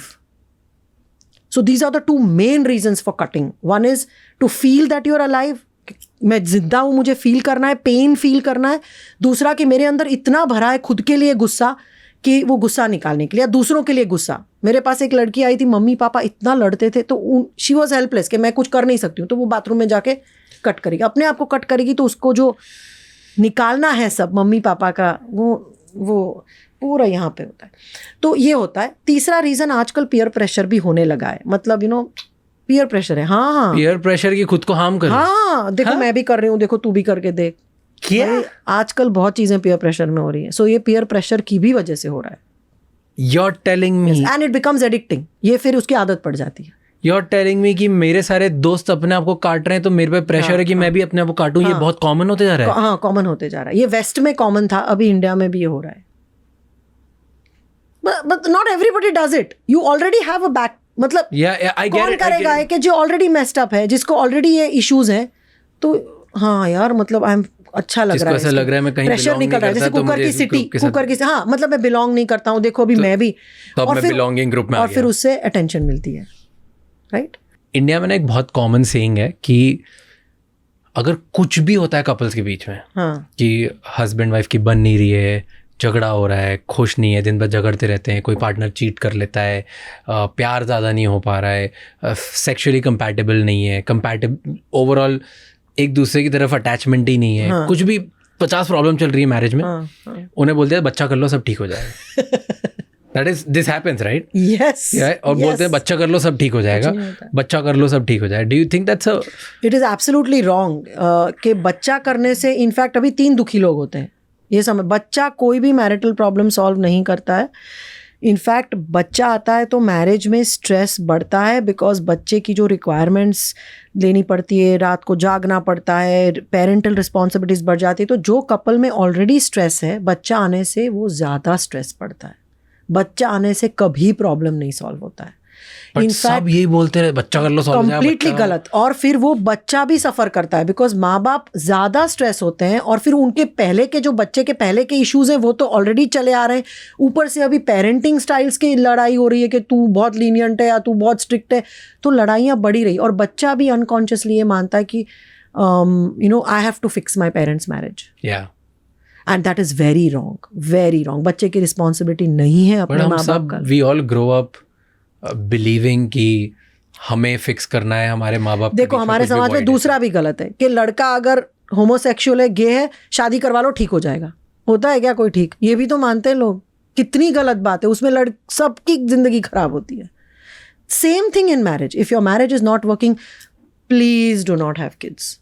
प्लीज. आप बच्चे को इतना डिससर्विस दे रहे हो, क्योंकि नाउ यू आर ब्रिंगिंग, आप दुनिया में एक ऐसा बच्चा ला रहे हो जिसको जो पेरेंटल लव मिलना चाहिए, पेरेंट रिलेशनशिप जो उसको देखनी चाहिए, वो नहीं देख पाएगा. और कभी बच्चे की वजह से क्लोज आते हैं, पिक्चरों में ही दिखाते हैं. एक्चुअली बच्चा लाना काफ़ी स्ट्रेसफुल है, और आज के ज़माने में और भी ज़्यादा, बिकॉज न्यूक्लियर फैमिलीज हो रहे हैं, जॉइंट फैमिलीज कम हो रहे हैं, तो बहुत मदर्स रात भर जागते हैं. मदर्स को पोस्टपार्टम डिप्रेशन, कौन इसके बारे में बताता है? मदर्स को पोस्टपार्टम डिप्रेशन होता है. मदर्स के इतने हार्मोनल चेंजेस होते हैं डिलीवरी के बाद कि अगर आपकी बीवी शादी से पहले ही आपको इश्यूज होते हैं, तो शादी के ये पोस्टपार्टम डिप्रेशन की वजह से और भी बढ़ जाते हैं. फिर हस्बैंड बोलता है कि अरे ये क्या है. सो एक्चुअली ये कंप्लीटली रॉन्ग है. अगर आपका मैरिटल प्रॉब्लम है तो पहले वो सॉल्व करो, फिर बच्चा लाओ, वरना बच्चे की ज़िंदगी ख़राब हो जाती है. बहुत इंपॉर्टेंट क्वेश्चन. बहुत लोग ना सेल्फ डायग्नोस या सुन के अपने नाम से वर्ड्स बना देते हैं, एंड फिर वो हर चीज़ में लाइफ में कुछ भी गलत करते हैं, उसका जस्टिफिकेशन इस चीज़ को ब्लेम करते हैं. Example trauma. राइट. ट्रॉमा इतना लूजली यूज्ड वर्ड है, हर चीज़ को लोग ट्रॉमा बोलने लग जाते हैं. मे बी वो किसी चीज़ से सैड हुए, मे बी किसी चीज़ से उन्हें गुस्सा आया, मे बी कोई चीज़ उन्हें भूलाई नहीं जा रही, पर इन सब का मतलब नहीं कि उन्हें ट्रॉमा है. करेक्ट. राइट. राइट. ये अलग अलग चीज़ें हो सकती है. 100%. बट व्हाट हैपेंस कि वो एक रिलेशनशिप में, और वो रिलेशनशिप में लड़ाई करेंगे, लड़ाई करके झगड़े में कुछ बोल दिया, एंड देन फिर इनसे बोलेंगे सॉरी मेरा वो ट्रॉमा ट्रिगर हो जाता है ना, तो मैं वो करता हूँ. सो उन लोगों ने सब ने अपनी लाइफ में एक पपेट मास्टर बना दिया है. That puppet master is an imaginary word कि ये ट्रॉमा है. एक्सक्यूज, इमेजिनरी एक्सक्यूज कि ये ट्रॉमा है, एंड उसके हिसाब से वो पपेट जैसे फिर उससे कंट्रोल होते हैं. और जब भी वो गलत चीज़ करते हैं, then they just blame it to that. वो कभी फिक्स नहीं करते, खुद नहीं करते. बहुत गलत है ये. यंग आज में अभी की जनरेशन में देखा जाए, मुझे ADHD है, मुझे ना ADHD इसलिए मैं भी ऐसे ही हूँ, अभी इसका कुछ नहीं हो सकता है, मुझे ट्रॉमा है. एंड वर्स्ट थिंग इज वो अपने माँ बाप को ब्लेम करते हैं. मेरी रील्स देख देख के लोग बोलते हैं मेरे माँ बाप, मैम आपने बताया ना मेरे माँ बाप ही. द पॉइंट ये नहीं है कि आप किसी को ब्लेम, बिकॉज उसका कोई पर्पज ही फिर नहीं रहा. अगर आपकी मेंटल हेल्थ या किसी को भी एक तो एक्सक्यूज बनाते हो कि यार अभी इसकी वजह से मैं ऐसा ही रहूंगा, मीन्स आप अपने आप पे काम नहीं कर रहे हो, आप इसका कोई सोल्यूशन नहीं ढूंढ रहे हो, आप ओनरशिप नहीं ले रहे हो, आप उसको एक क्रच बना रहे हो. तो how can we treat, like let's say if somebody कोई जो एक ट्रॉमेटिक एक्सपीरियंस के थ्रू गया हुआ है, हाँ, उसको कहीं ना कोई कुछ ना कोई ट्रिगर होता है, हाँ, तो वो कैसे खुद को फिक्स कर सकता है या संभाल सकता है, या क्या साइंस है, क्या चीज़ें कर सकता है जिसकी वजह से वो बेटर हो जाए. हाँ. तो पहले ये समझना है कि ट्रॉमा से 2 इम्पैक्ट होती है. फिजिकल बॉडी की इम्पैक्ट होती है, नर्वस सिस्टम डिसरेगुलेट हो जाती है. दूसरा माइंड के ऊपर इम्पैक्ट पड़ता है, जैसे आपने कहा कि होपलेस फील करना, सैड फील करना वगैरह. तो आइडेंटिफाई करना है कि मेरे ट्रॉमा की वजह से मेरे में क्या क्या प्रॉब्लम्स हो रही हैं. क्या मेरे रिलेशनशिप में प्रॉब्लम है, क्या मेरे फिजिकल हेल्थ इश्यूज़ हैं, क्या मेरे को लोगों के साथ डील करने में इश्यूज़ हो रहे हैं, क्या मेरे को नाइटमेयर्स हो रहे हैं, क्या. तो व्हाट आर द प्रॉब्लम्स, ये फर्स्ट स्टेप है. राइट. दूसरा कि ये प्रॉब्लम फिजिकल लेवल पे मैं कैसे सॉल्व कर सकता हूँ, मेंटल लेवल पे कैसे सॉल्व कर सकता हूँ. फिजिकल लेवल पे जैसे मैंने सिंपल चीज़ बोली कि ट्रॉमा जिसको होता है उसकी नर्वस सिस्टम डिसरेगुलेट हो जाती है. Nervous system is autonomic nervous system. इसकी साइन क्या है? हार्ट रेट बढ़ना, मसल्स टेंस रहना, सांस फूलना. राइट. जो एंजाइटी पैनिक की साइन होती है. आप सिंपल डीप ब्रीदिंग टेक्निक करो, आप प्राणायाम करो, आप चैंटिंग करो, आप गाइडेड रिलैक्सेशन करो जिसकी बहुत स्क्रिप्ट मिलती है. आप ये 1 महीना करोगे ना, तो फिजिकल लेवल पे आपकी नर्वस सिस्टम जो हाइपर एक्टिव हुई है ट्रॉमा की वजह से, वो रेगुलेट होना शुरू हो जाएगी. और इसके बहुत टेक्निक है. इवन सिंपल हमिंग, हमने 3 या 4 पेपर्स इसी पे पब्लिश किए कि आप अगर दिन में 10 मिनट हमिंग करते हो, कैसा, तो उससे भी आपका ब्लड प्रेशर कम होने लगता है, आपका वायलेंस कम हो रहा है.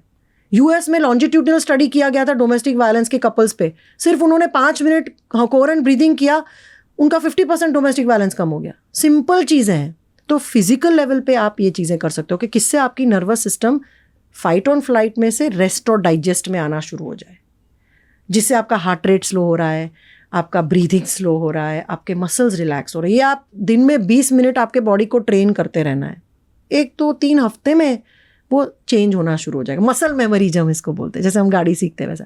सेकंड, माइंड लेवल पे. माइंड लेवल पे आपकी कौन सी बिलीफ सिस्टम्स हैं जो गलत है, कि यार किसी पे विश्वास ही नहीं कर सकते, या शादियों में तो वायलेंस ही होता है, या ये तो ऐसा ही है, लड़कियां ऐसी होती है. आपकी कौन सी बिलीफ सिस्टम्स हैं जिसकी वजह से आज आपकी लाइफ में तकलीफ आ रही है, वो बिलीफ सिस्टम्स को हम कैसे रिवर्स कर दें, राइट? तीसरा, आपकी कौन सी इमोशंस हैं जो आप मैनेज नहीं कर पा रहे हो, जैसे अनकंट्रोलेबल एंगर है, डिप्रेशन है, सैडनेस है, हेल्पलेसनेस है, होपलेसनेस है, लोनलीनेस है।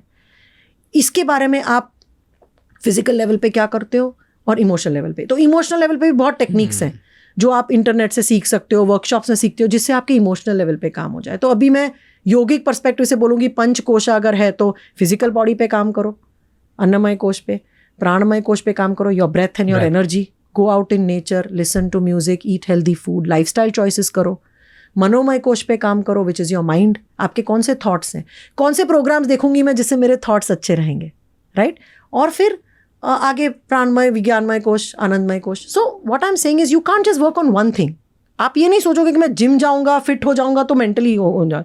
आप ये भी नहीं कह सकते मैं थॉट्स अच्छे रखूंगा तो मैं फिट होऊंगा। आपको हर एक लेवल पे काम करना है, पर ये खुद कर सकते हो, सबको थेरेपी की ज़रूरत नहीं है। ओके, क्विक क्वेश्चन, साइकियाट्रिस्ट के पास कब जाना चाहिए और साइकोलॉजिस्ट के पास कब जाना चाहिए? बहुत कॉमन क्वेश्चन। हाँ, तो देखिए, साइकियाट्रिस्ट है जो मेडिकल पढ़ाई करे हुए हैं and they know the pharmacology. मतलब साइकियाट्रिस्ट वो बंदा है जो मेडिकल स्कूल में गया है और वो आपके प्रॉब्लम के लिए दवाई देगा। साइकोलॉजिस्ट वो है जो थियोरी ऑफ मेंटल हेल्थ के जो डिजीज़ है उसकी थ्योरी पढ़ा है और वो आपका असेसमेंट करेगा कि आपको क्या इश्यूज़ हैं, कि आपके बिहेवियर के हिसाब से आपको एंजाइटी है, डिप्रेशन है, आपको स्किज़ोफ्रेनिया है, बाइपोलर है, वो असेसमेंट करेगा। आज के टाइम में इंडिया में साइकोलॉजिस्ट बहुत कम है जो असेसमेंट के बाद आपको ट्रीटमेंट कर सकते हैं। ज़्यादातर साइकोलॉजिस्ट आपको असेसमेंट करके बोलेंगे आप साइकियाट्रिस्ट के पास जाओ जो आपको दवाई देगा। ये मॉडल वेस्ट में बहुत चला है, पर वेस्ट में फिर भी कोई मेंटल हेल्थ में फ़र्क नहीं आया है। मॉडल होना चाहिए इन बिटवीन। अभी रिसर्च ये कहता है कि साइकोथेरेपी जो इन बिटवीन है, मतलब एक तरफ साइकोलॉजिस्ट हैं जो आपका असेसमेंट देंगे कि आपको ये इशू है, एक तरफ ये लोग हैं जो मेडिकेट करते हैं। आंसर कहीं इन बिटवीन है जो हम साइकोथेरेपी कहते हैं, जिसमें आता है इनर चाइल्ड इंटीग्रेशन वर्क, जिसमें आता है ट्रॉमा इन्फॉर्म्ड केयर, जो आपकी बॉडी मेमोरीज और न्यूरो साइंस और वो सब साइंसेस को लेके आपको इंटरवेंशन देगा। तो अगर आपको रिलेशनशिप इशू है, कोई भी प्रॉब्लम है, तो साइकोलॉजिस्ट के पास ज़रूर जाना चाहिए। साइकियाट्रिस्ट के पास तब जाना चाहिए मेरे हिसाब से जब वो प्रॉब्लम सीवियर हो। जब तक नहीं हो तब तक नहीं जाना चाहिए। मतलब अगर साइकोलॉजिस्ट बोलेगा कि ठीक है साइकियाट्रिस्ट के पास जाओ, आपका प्रॉब्लम सीवियर है, तो हम ये मानते हैं कि अगर बहुत सीवियर केसेस हैं जहाँ पे डेंजर टू लाइफ है, बंदा बहुत ही डिसफंक्शनल हो गया है, थेरेपी के लिए भी नहीं आ सकता है, तो उसको हम साइकियाट्रिस्ट के पास ज़रूर भेजते हैं। कि मेडिसिन से लाइक मेडिकल साइंस में क्या होता है, आप हर चीज़ के लिए तो सर्जरी नहीं करते हो ना। क्या बोलेंगे, योगा करो, लाइफस्टाइल बदलो, खाना पीना बदलो, एक्सरसाइज करो, फिर अगर प्रॉब्लम लगे तो आप दवाइयाँ लो। Same thing in mental health. और अनफॉर्चुनेटली साइकियाट्रिस्ट का यही है कि आजकल इंडिया में साइकियाट्रिस्ट पर 1 लाख पीपल, साइकियाट्रिस्ट का जो नंबर्स है इतना कम है इंडिया में कि उनके पास टाइम नहीं है। उनके ओपीडी में 50 लोग बैठे हैं, तो साइकियाट्रिस्ट के पास आप जाओगे तो आपकी इतनी हिस्ट्री वो नहीं ले पाते हैं, आपको 10 मिनट देंगे, उसमें वो मेडिसिन प्रिस्क्राइब करेंगे, अगली बार जाओगे बोलोगे बहुत इससे हेडेक हो रहा है तो दूसरी बदल देंगे। This is the problem. I have nothing against, psychiatrist are very much needed, but not all problems need medications. आज साइकियाट्रिस्ट आपको बोलेगा कि आपको डिप्रेशन है क्योंकि आपके सेरोटोनिन कम है, इम्बैलेंस है सेरोटोनिन का, तो वो आपको सेरोटोनिन देंगे। अभी रिसर्च ये कहता है कि सेरोटोनिन और डिप्रेशन का कोई लेना देना ही नहीं है। हाँ, आपको ट्रॉमा है, आपको हेल्यूसिनेशंस हो रहे हैं बिकॉज ऑफ ट्रॉमा, पीटीएसडी जो है उसका टिपिकल साइन है। पीटीएसडी को पोस्ट ट्रॉमेटिक स्ट्रेस डिसऑर्डर, मतलब आप अगर लाइफ में कोई ऐसे बहुत गहरे तनाव वाले इंसिडेंट से पास हुए हैं तो वो उसका फ्लैशबैक आता है। मतलब आपको जैसे आपने सपोज मर्डर देखा किसी का, समझो, हाँ, तो वो मर्डर की इमेजेस आपको 10-15 साल बाद भी आती रहती है और फिर हर बार आपको लगेगा कि कुछ होगा कुछ होगा। Constant state of anxiety, constant state of stress, उसको पीटीएसडी बोलते हैं। अभी पीटीएसडी के लिए ये लोग साइकियाट्रिस्ट बेंजोडाइजेपाम्स देते हैं, विच आर मेडिसिन्स टू काम यू डाउन। रिसर्च ये कहता है कि ट्रॉमा के लिए बेंजोडाइजेपाम्स इफेक्टिव, बहुत ही कम इफेक्टिव है और उसके साइड इफेक्ट्स ज़्यादा है वर्सेस इट्स बेनिफिट्स। तो ट्रॉमा के बारे में इंडिया में आज समझ बहुत इंडिया छोड़ो, ग्लोबली ही समझ बहुत ही अलग अलग है। कोई बोलता है ऐसा है, ग्लोबली पीटीएसडी और कॉम्प्लेक्स पीटीएसडी में भी लोगों की समझ नहीं। कॉम्प्लेक्स पीटीएसडी मतलब क्या, आज ट्रॉमा क्या होता है कि आपको एक चीज़ आपने देखी और उसको लाइफ टाइम इम्पैक्ट किया, वो पीटीएसडी है। कॉम्प्लेक्स ट्रॉमा क्या है कि आपको हर रोज ट्रॉमा हो रहा है, और आपको अभी वो एक इवेंट की वजह से नहीं, जैसे आपको हर रोज मार पड़ती है घर पे, आपके हर रोज आप डोमेस्टिक वायलेंस देखते हो, आपको हर रोज बुली किया जाता है, आपको हर रोज समझो आपको 2 साल सेक्सुअल अब्यूज हुआ है, तो इसकी वजह से आपका जो ब्रेन चेंज होता है, आपका सेल्फ एस्टीम चेंज होता है, कॉन्फिडेंस बदल जाता है, आपकी फंक्शनैलिटी इफेक्ट हो जाती है। ये CPTSD बोलते हैं, कॉम्प्लेक्स ट्रॉमा, कॉम्प्लेक्स PTSD। और कॉम्प्लेक्स ट्रॉमा के जो साइंस हैं वो काफ़ी सिमिलर हैं बॉर्डरलाइन पर्सनालिटी डिसऑर्डर से, ADHD से। तो इनका मिसडायग्नोसिस बहुत होता है। लोग बोलेंगे हाँ आपके ऐसे सिम्टम्स हैं, आपको बॉर्डरलाइन पर्सनालिटी डिसऑर्डर है। अगर वो आपकी पूरी लाइफ स्टोरी 2 घंटा बैठ के समझेंगे तो और उनको समझ आएगा, तो पता चलेगा कॉम्प्लेक्स PTSD। कॉम्प्लेक्स PTSD वो होता है जिससे आपकी फंक्शनैलिटी इफेक्ट हो जाती है, जो हमने बहुत लोगों में देखा। फंक्शनैलिटी मतलब क्या? ऑफिस नहीं जा सकते टाइम पे, फोकस नहीं कर सकते, कांस्टेंट सेल्फ डाउट रहता है, लो सेल्फ एस्टीम होती है, और हर बार उनको लगता है कि मेरे साथ वापस ऐसा होगा, ऐसा होगा, ऐसा होगा, ऐसा होगा। ये CPTSD है। तो ये एक फंडामेंटल इशू है। मैं साइकेट्रिस्ट को नहीं ब्लेम कर रही हूँ, क्योंकि उनको सिखाया ही जाता है ऐसा कि भाई सिम्टोमेटिक है, उसको ये गोली दे दो। गोली हार्डवेयर पे काम करती है। Hardware means brain and chemicals. ये सारे इश्यूज प्रोग्राम सॉफ्टवेयर में है, thoughts, memories. Do you think एक एज के बाद ये चेंज हो सकता है? किसके बाद? एक एज के बाद ये चेंज हो सकता है? 50, 60, 50, 60 में लोग चेंज कर सकते हैं? नहीं, implicit memories stay for life. No, I am asking कि कोई ट्रॉमा की वजह से उसने अपनी लाइफ विल पावर से बदल सकता है। लाइक हमारे पास ऐसे आए हैं कि मैडम गाड़ी चलाता हूँ सालों से, अभी एक बार मेरी गाड़ी के नीचे 2 जन आ गए, एक्सीडेंट हो गया, उसके बाद मैंने 10 साल गाड़ी नहीं चलाई, थेरेपी लेके चलाया। ऐसे लोग हैं जो थेरेपी नहीं लेते, ज़रूरत नहीं, बट वो विल पावर से पहले स्टीयरिंग व्हील पकड़ा, फिर धीरे धीरे, तो वो क्या करते हैं, उसको हम डिसेंसिटाइजेशन बोलते हैं। धीरे धीरे धीरे अपने विल पावर से वो ट्रॉमा ओवरकम कर सकते। तो सबको थेरेपी की ज़रूरत नहीं है। आजकल थेरेपी भी बड़ी फैशन हो गई है, मतलब सब लोग बोलते हैं आई हैव अ थेरेपिस्ट। मैं ये मानती हूँ सबको थेरेपी की ज़रूरत नहीं है। पहले सेल्फ रेगुलेशन टेक्निक सीखो, अपने बॉडी के बारे में सीखो, अपने आप खुद से जितना मैनेज कर सकते हो, chanting, humming, mindfulness, breath work, self hypnosis, ऐसी टेक्निक सीखो जिससे आप खुद मैनेज कर सको। अगर उसके बाद आपको लग रहा है कि कुछ नई उपाय मिल रहा है, फिर आप थेरेपिस्ट के पास जाओ। और थेरेपिस्ट के साथ सिर्फ बातचीत करने से नहीं होता है। रिसर्च ये भी कहता है कि सीवियर ट्रॉमा जो होता है वो टॉक थेरेपी से नहीं जाएगा। उसके लिए memory reconsolidation is the most effective work. और एक दूसरी टेक्निक बोलते हैं EMDR। मेमोरी रिकंसोलिडेशन मतलब क्या? आज आपका पास्ट क्या है? आपके बॉडी की एक याददाश्त है, मेमोरी है, राइट? वो आपके बॉडी में है। ऐसी मेमोरी है जो आपको याद भी नहीं है, और ऐसी मेमोरीज हैं जो आपको याद है, बराबर है? ये जो बॉडी की मेमोरी, उसकी वजह से आपकी बिहेवियर आती है। जैसे अगर आप 3 बार साइकिल से गिर गए हो तो वो बॉडी मेमोरी हो जाती है। फिर आप साइकिल पे चढ़ोगे तो बॉडी एक छोटा सा वार्निंग साइन देगा कि अरे गिरेगा गिरेगा गिरेगा, तो वो मेमोरी। तो आपका पूरा पास्ट एक मेमोरी के फॉर्मेट में है। अब वो मेमोरी अगर आपको आज के दिन में डिसफंक्शनल बना रही है, इनकैपेसिटेट कर रही है, तो मेमोरी को चेंज करना है। मेमोरी को कैसे हम चेंज कर सकते हैं? उसको हम मेमोरी रिकंसोलिडेशन प्रोसेस बोलते हैं। वो मेमोरी को हम सरफेस पे लाते हैं, बॉडी को अनुभव करवाते हैं वो मेमोरी, और वो सरफेस में आने के 6 घंटे के अंदर अंदर, जो लेबाइल स्टेट बोलते हैं, उसमें हम उसको रिकंसोलिडेट कर देते हैं, उसको कंप्लीटली उसका फॉर्मेट चेंज कर देते हैं। वो जब चेंज हो जाता है तो वो आपको ट्रिगर नहीं करती। मेमोरी डिलीट नहीं कर सकते। नेचर ने हमें ऐसे बनाया है कि आप डिलीट, अनलेस आपका हार्डवेयर इशू है, डिलीट नहीं हो सकता है, पर उसको चेंज कर सकते। जब चेंज करेंगे तो उसकी इम्पैक्ट कम हो जाएगी।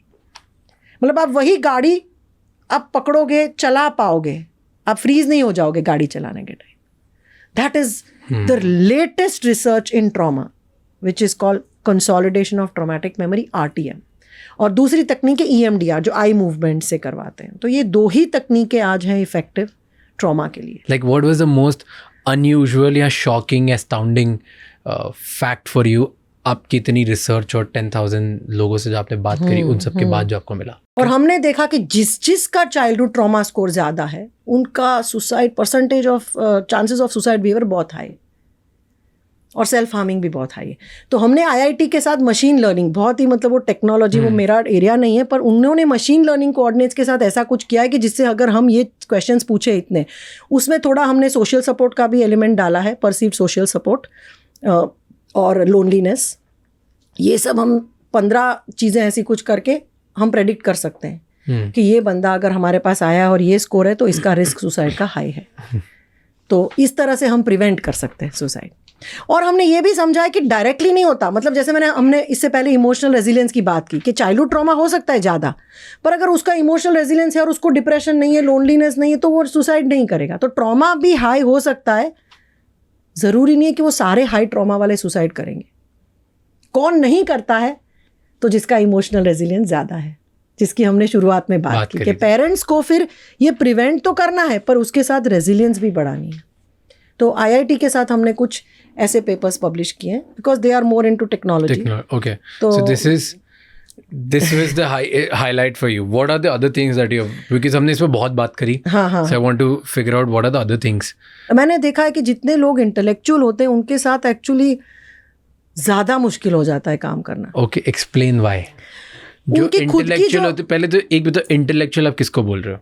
जिसमें बहुत, हाँ, इंटेलेक्चुअल मतलब वो बहुत ही ज़्यादा पढ़ लिख के आया है, बहुत ज़्यादा इसके बारे में स्टडी करके आया है, बहुत ज़्यादा सेल्फ एनालिसिस करके आए हैं, तो उनके साथ क्या रहता है? अच्छा, नॉट की कोई बड़ी पोजीशन पे, उससे मतलब नहीं है। नहीं, बड़ी पोजीशन मतलब intellectual means intellectually very strong, who has a lot, जिसका पास बहुत लॉजिक है, इसकी वजह से ये, इसकी वजह से ये भी हो सकता है, ये भी हो सकता है, जो पहले अपना एक बिलीफ सिस्टम बना के आया है। हाँ, तो उनके साथ काम करना ज़्यादा मुश्किल हो जाता है बिकॉज हमें उनको पहले तो अपनी बिलीफ सिस्टम्स को अनलर्न करवाने में टाइम लगता है, राइट? दूसरे वर्ग हैं जो बहुत मुश्किल काम हैं, वो स्पिरिचुअल वाले हैं। स्पिरिचुअलिटी से बहुत लोग ना अपना काफ़ी चीज़ें जस्टिफाई कर लेते हैं। मैं आपको सिंपल एग्जांपल बताती हूँ। जैसे वो कहेंगे कि नहीं मैम, मेरे तो गुरुजी ने बोला है कि ना तुम ये तुम्हारे हस्बैंड के साथ ही इश्यूज़ हो रहे हैं क्योंकि तुम्हारे 3 जन्म में तुमने उसको बहुत मारा था, इसलिए अभी ये जन्म में ये कर्मा की वजह से आपके साथ ये हो रहा है, तो अभी आप चलते रहो। Spirituality, lot of time spirituality can become a big hindrance because spirituality कई बार इट इज़ गुड, आपको कोपिंग स्ट्रक्चर्स भी देगी, मतलब आपको बोलेगी हाँ चल मेरे पिछले जन्म का कर्मा है इसलिए आज मैं भुगत रही हूँ, तो अभी मैं ऐसे ही जीती रहूँगी, कुछ नहीं करना है, right? But there is also spiritual people who will say के okay I was abused by this person but now I am suppose to forgive him. एक फॉरगिवनेस का एक बहुत बड़ा मेरा एक पिंच पॉइंट है, मैं आपके साथ बताऊंगी, मुझे बहुत बुरा लगता है ये लोग। क्या है फॉरगिवनेस? इंटेलेक्चुअली कर लेते हैं लोग। मतलब क्या करते हैं, समझो आज सपोज हमने बिजनेस किया और आपने मुझे बहुत बड़ा धोखा दिया और मैं रास्ते पे आ गई, आपके लिए मुझे बहुत गुस्सा है, बहुत नेगेटिविटी। अभी मैं स्पिरिचुअल पाथ पे गई, गुरु ने बोला कि देखो अभी वो तो समझदार नहीं है, उसने पिछले जन्म का कर्म भुगतेगा, अभी तुम उसको फॉरगिव कर लो, तुम उसको माफ़ कर दो, रही बराबर है, तो आपका सब ठीक हो जाएगा। तो मैंने क्या किया, ये लॉजिकली समझा और मैंने कहा ठीक है राज, मैंने माफ़ कर दिया तुम्हें। एंड आई से ओके आई एम फाइन, मुझे कोई फ़र्क नहीं पड़ रहा है, वो सब बिट्रेयल हो गया, सब हो गया, मैं अभी बहुत खुश हूँ, मैंने राज को माफ़ कर दिया और मैं इतनी बड़ी हो गई कि मैंने उसको माफ़ कर दिया, मतलब आई एम लाइक बिग। अब मैं 5 साल बाद भी मैं किसी के साथ बात करती हूँ, राज की बात आती है ना तो खून खोलता है, और फिर 10 मिनट में तो मुझे ऐसा लगता है कि मैं यार कुछ कर लूँ। ये फॉरगिवनेस नहीं है, this is forced forgiveness. Real forgiveness कब आएगी पता है? जब मैं इस तरह का कुछ करूँगी कि मैं, समझो थेरेपी में जैसे राज को विजुअलाइज किया, राज के ऊपर सारा गुस्सा मैंने निकाला, राज को अनाप शनाप जो भी बोलना था बोल दिया, मेरे माइंड में मैंने वो राज का जो प्रोग्राम था वो न्यूट्रलाइज कर दिया, ताकि अभी मेमोरी है कि राज ने धोखा दिया, पर मेरे अंदर जो अनप्रोसेस्ड इमोशन है, जो मैं राज को कहना चाहती थी बट नहीं कर पाई, जो कहना चाहती थी नहीं कर पाई, वो जब मैंने निकाला तो मेरे बॉडी में क्या हो गया, वो पटाखे में से गन पाउडर निकल गया। समझ रहे हो आप? पटाखा है पर गन पाउडर नहीं है। जब गन पाउडर नहीं है तो राज मुझे 10 बार मेरे सामने आएगा, मुझे कुछ नहीं होगा। अभी इसको रियल फॉरगिवनेस बोलते हैं। डू यू थिंक ये फिक्स हो सकता है? 100%। फिक्स कैसे होगा? जब मैं सोचूंगी चलो मेरा राज के साथ क्या इश्यूज है, राज नहीं सुनना चाहता, पर मैं अगर समझो हम इसको थेरेपी में करवाते हैं कि भाई चलो समझो यहाँ राज बैठा है और मुझे जो भी कहना है उसको मैं कह देती हूँ, मेरे बॉडी में से वो इम्प्लिसिट जो मेमोरी है, बॉडी मसल मेमोरी, वो निकालती हूँ। पर वो निकलता थोड़ी ऐसे निकलता है, that is the whole point. Logical mind क्या कहेगा कि ये राज नहीं है तो कुर्सी है, एग्जैक्टली। पर we are not working with logic, we are working with your body. Body is visceral. Body में ये लगता है कि मैंने निकाल दिया सब, मैंने सब एम्प्टी कर दिया, क्योंकि बॉडी लॉजिकल नहीं है। Body is about energy, body is about emotions. हमने क्या किया, आपका जो प्रोग्राम था वो हमने चेंज कर दिया। किस तरह से? Using the language of your body और सबकॉन्शियस माइंड। सबकॉन्शियस माइंड और बॉडी की क्या लैंग्वेज है, मेमोरी की क्या लैंग्वेज है, images, feelings, emotions, sensations, this is the language of your body. आपकी मेमोरी किस फॉर्मेट में है बोलो, तो वो हम फॉर्मेट बदल देते हैं, फिर आपकी नई मेमोरी क्रिएट करते हैं, फिर आपको प्रैक्टिस करवाते हैं. अभी 90% ऑफ आवर क्लाइंट्स एक ही सेशन में उनको दे रिपोर्ट कि हाँ अभी मैम अभी तो देखी तो कोई फर्क नहीं पड़ा. It comes at a psychotherapy. It's not counseling. Yeah. It is psychotherapy. These are techniques that work with the body. You do they this? work with the mind. Yes, we do this. And all our research is based on those modalities. But don't you think कि अगर मैं किसी चीज़ से traumatised हूँ या मेरे को कोई ट्रिगर हो चुका है किसी दूसरे इंसान की हरकत की वजह से, राइट, देन मैं चाहता हूँ कि मेरा 1-on-1 उसी के साथ और क्लोजर मुझे उसी से मिले. करेक्ट. इट्स नॉट, मैं नहीं चाहता कि मैं हवा में चिढ़ के चिल्ला के बात करके मैं खुद को क्लोजर ही दे दूँ. मोस्टली आई वांट कि क्लोजर मेरा उस इंसान के साथ सामने हो. Correct. That is your logical mind. like पर वो पॉसिबल नहीं होता है. पर वो जब नहीं होता और हमें थेरेपी में करते तो most logical people also tell us it works. That is why we are doing research on it. It works because logical mind only runs 10 to 15% of your physiology. 95% is automatic, right?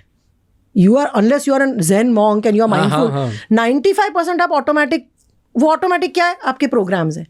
वो programs में ही वो बारूद है, वो जो gun powder है. हमने यहाँ पे आपको ये नहीं कहा कि आप 100% बिलीव करो कि वो बंदा है. हम तो ये कह के इमेजिन करो. We use the word imagine करो वो बंदा है. पर बॉडी में क्या होता है कि वो मेमोरी जो बॉडी ने स्टोर की है ना, कि ये फेस के साथ एंगर और ये इमोशनल चार्ज, वो हम डिस्टॉर्ट कर देते हैं ये प्रोसेस से. बट कुछ लोगों पे नहीं वर्क करता होगा ना, हर किसी पे. वेरी फ्यू पे नहीं करता है. When they are not operating logically in that state, they are operating from the body. कितने लोग ऐसा बोलते हैं ना कि हमने यार गुस्सा में इसको मार दिया उसको मार दिया, निकल गया. माँ बाप क्या करते, एक दूसरे का गुस्सा बच्चे पे निकालते, बच्चे को मार दिया, खाली हो गए. This is how it work. So what we are doing is in a safe space, in a therapeutic space, we are encouraging people to do this. We call it relationship drama. We also do it for grief work. Grief work में भी बहुत काम आता है.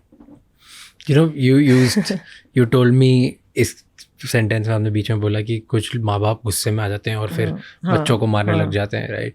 तो इसके ऊपर मैं एक स्टैट पढ़ रहा था which was shocking to me कि 2001 एंड 2006 के बीच में 5 साल ये स्टडी चली उसके ऊपर कि कितने माँ बाप अपने बच्चों को मारते हैं. एंड द स्टडी वाज कि मॉम फिजिकल अब्यूज़ ज़्यादा करती है बच्चों पे देन डैड्स. सो 16 lakhs मॉम ने मारा है 5 साल के अंदर वर्सेस 6.7 lakhs डैड. जबकि दुनिया में ज़्यादा ये होता है कि डैड ज़्यादा फिजिकल अब्यूज़ करते हैं then moms, but usually mom ज़्यादा फिजिकल अब्यूज़ करती है on dads. And this is, I don't know ये इंडियन सोसाइटी में कितना ट्रू है, बट अमेरिका की रिसर्च थी. सी अमेरिका में ये भी है कि 80% of child abuse happens at the hands of parents. 80%. This is also research. But ये मैं इसके पीछे का इंसाइट मैं एक बताती हूँ, मेरे थेरेपी में इंसाइट है. डोमेस्टिक वायलेंस केसेस में क्या होता है पता है? फादर मदर को मारता है, मदर अपना गुस्सा, फ्रस्ट्रेशन और एंजाइटी की वजह से बच्चे को मारती है.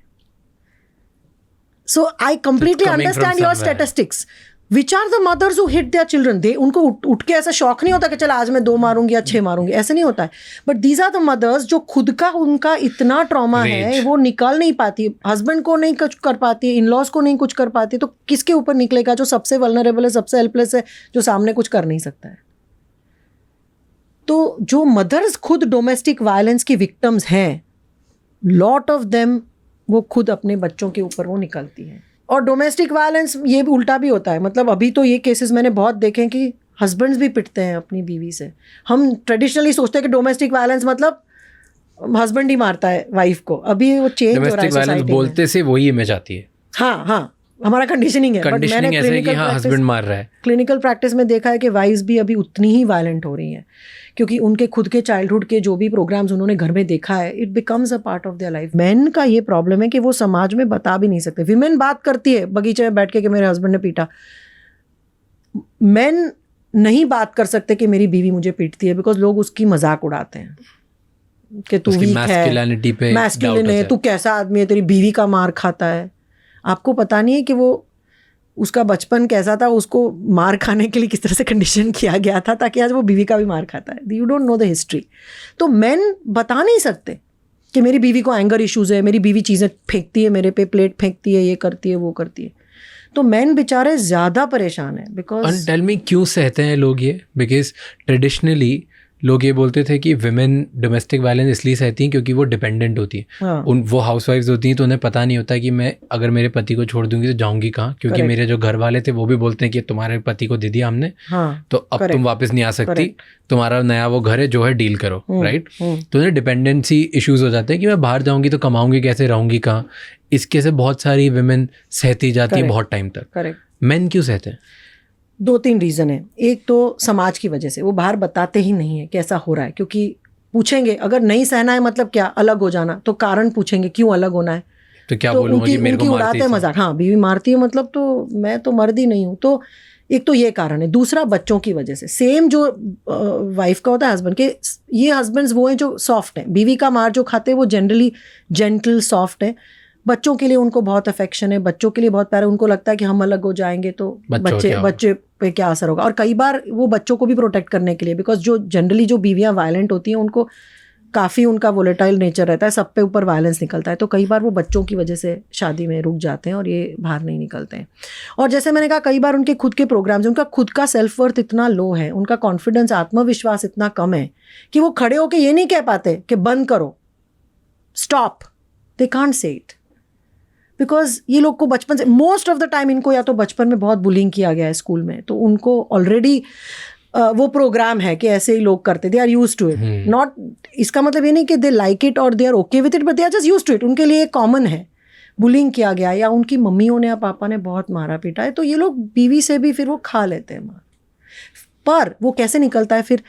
अल्कोहलिज्म, पॉर्न एडिक्शन, वर्कोहलिज्म, एस्केपिज्म, फिर वो कोप कर लेते हैं अपनी तरह से। ओके, टेल मी कितने परसेंटेज ऑफ मेन आते हैं आपके यहाँ सर वर्सेस विमेन आते हैं? 30% मैन, 70% विमेन। तो मेरे पास अभी जो डेटा है वो करीबन 300-350 मेल्स का है, पर विमेन का बहुत ज़्यादा है। व्हाई डू यू थिंक कि विमेन 70% आती है, मेन 30% आता है? ये भी मैंने सोशल मीडिया पे क्वेश्चन पूछा था, कारण क्या है? आई थिंक यही मैंने कहा कि मेन को हेल्प लेने के लिए उनको लगता है कि मैस्कुलिनिटी मेरी कॉम्प्रोमाइज़ हो जाती है। मतलब जैसे मर्द को दर्द नहीं होता है, मर्दों को कमाना है, घर चलाना है, बीवियों को प्रोटेक्ट करना है, तो मैं कैसे किसी की हेल्प ले सकता हूँ, वो भी मेंटल हेल्थ के लिए, थेरेपी के लिए। थेरेपी के लिए कि वल्नरेबल बनना ज़रूरी है, थेरेपी के लिए आपको ओपन अप होना है। बचपन से बच्चे को बोला जाता है कि तुम स्ट्रांग बनो, अपने भावनाओं को मत हावी होने दो, don't let your emotions control you. तो बचपन से बच्चे का कंडीशनिंग ही ऐसे हुआ होता है कि तू मर्द बन, तू बेटा है, तुझे सबका करना है, किसी की मदद मत लो, खुद करो। तो इसलिए इतना पेट्रियार्कल जो सेटअप है, तो they don't come up. Problem सबको इक्वल ही है, और बिकॉज वो लोग नहीं आते इसलिए और भी ज़्यादा विमेन को आना पड़ता है, मेरा ये मानना है। अगर वो हेल्प लेते तो शायद विमेन और बच्चों को नहीं आना पड़ता है इतना। आई रियली बिलीव दैट ना, बिकॉज एक बंदा भी अगर घर में थोड़ा सेन है तो सो अगेन मैं इसके ऊपर है ना, एडिक्शन के ऊपर पढ़ रहा था, मैन के ऊपर कि दो मेरे लिए बहुत फैसिनेटिंग थे। One was shopping. लड़कों को भी शॉपिंग एडिक्शन हो जाता है टू एस्केप दिस थिंग। तो इसीलिए कुछ जो हाई अचीवर मैन होते हैं या हाई सैलरीड मैन होते हैं जिनके पास पैसा होता है, वो जाके कुछ ना कुछ नई नई चीज़ें खरीदते जाएंगे और वो खुद को खुश करने की कोशिश करते हैं कुछ ना कुछ नया खरीदने से। And the last which is so common, which I feel is so common but is not talked about, is alternative family ढूंढना। सो बहुत सारे लड़के आफ्टर अ पॉइंट एस्केप ढूंढते हैं कि वो अपनी फैमिली में खुश नहीं है, इसीलिए वो एक या तो अपनी नई फैमिली बना लेते हैं, मतलब एक्स्ट्रा मैरिटल अफेयर या फैमिली बनाते हैं, या अपनी फैमिली के किसी एक पार्ट को तोड़ के वो कहीं और दूसरा उनकी एक फैमिली से स्ट्रक्चर बनाते जहाँ से वो खुशी लेने की कोशिश करते हैं। मे बी किसी को अपनी बहन का घर बहुत अच्छा लगता है तो वहाँ पे ज़्यादा एक्टिव रहेगा और कंट्रोल रहेगा, या उसको अपनी ब्रदर इन लॉ की फैमिली में कंट्रोल ज़्यादा लगता है तो उसे लगता है वहाँ रहेगा, या सिस्टर इन लॉ की फैमिली में ज़्यादा रहेगा, या ब्रदर की फैमिली में ज़्यादा रहेगा, या किसी रिलेटिव की फैमिली में ज़्यादा रहेगा। वो कहीं पे जहाँ पे उसको इम्पोर्टेंस और वैलिडेशन मिलता है वो वहाँ पे ज़्यादा बनाने लग जाता है अपनी एक दूसरी, तो अल्टरनेटिव फैमिली टेंडेंसीज डेवलप करने लग जाता है।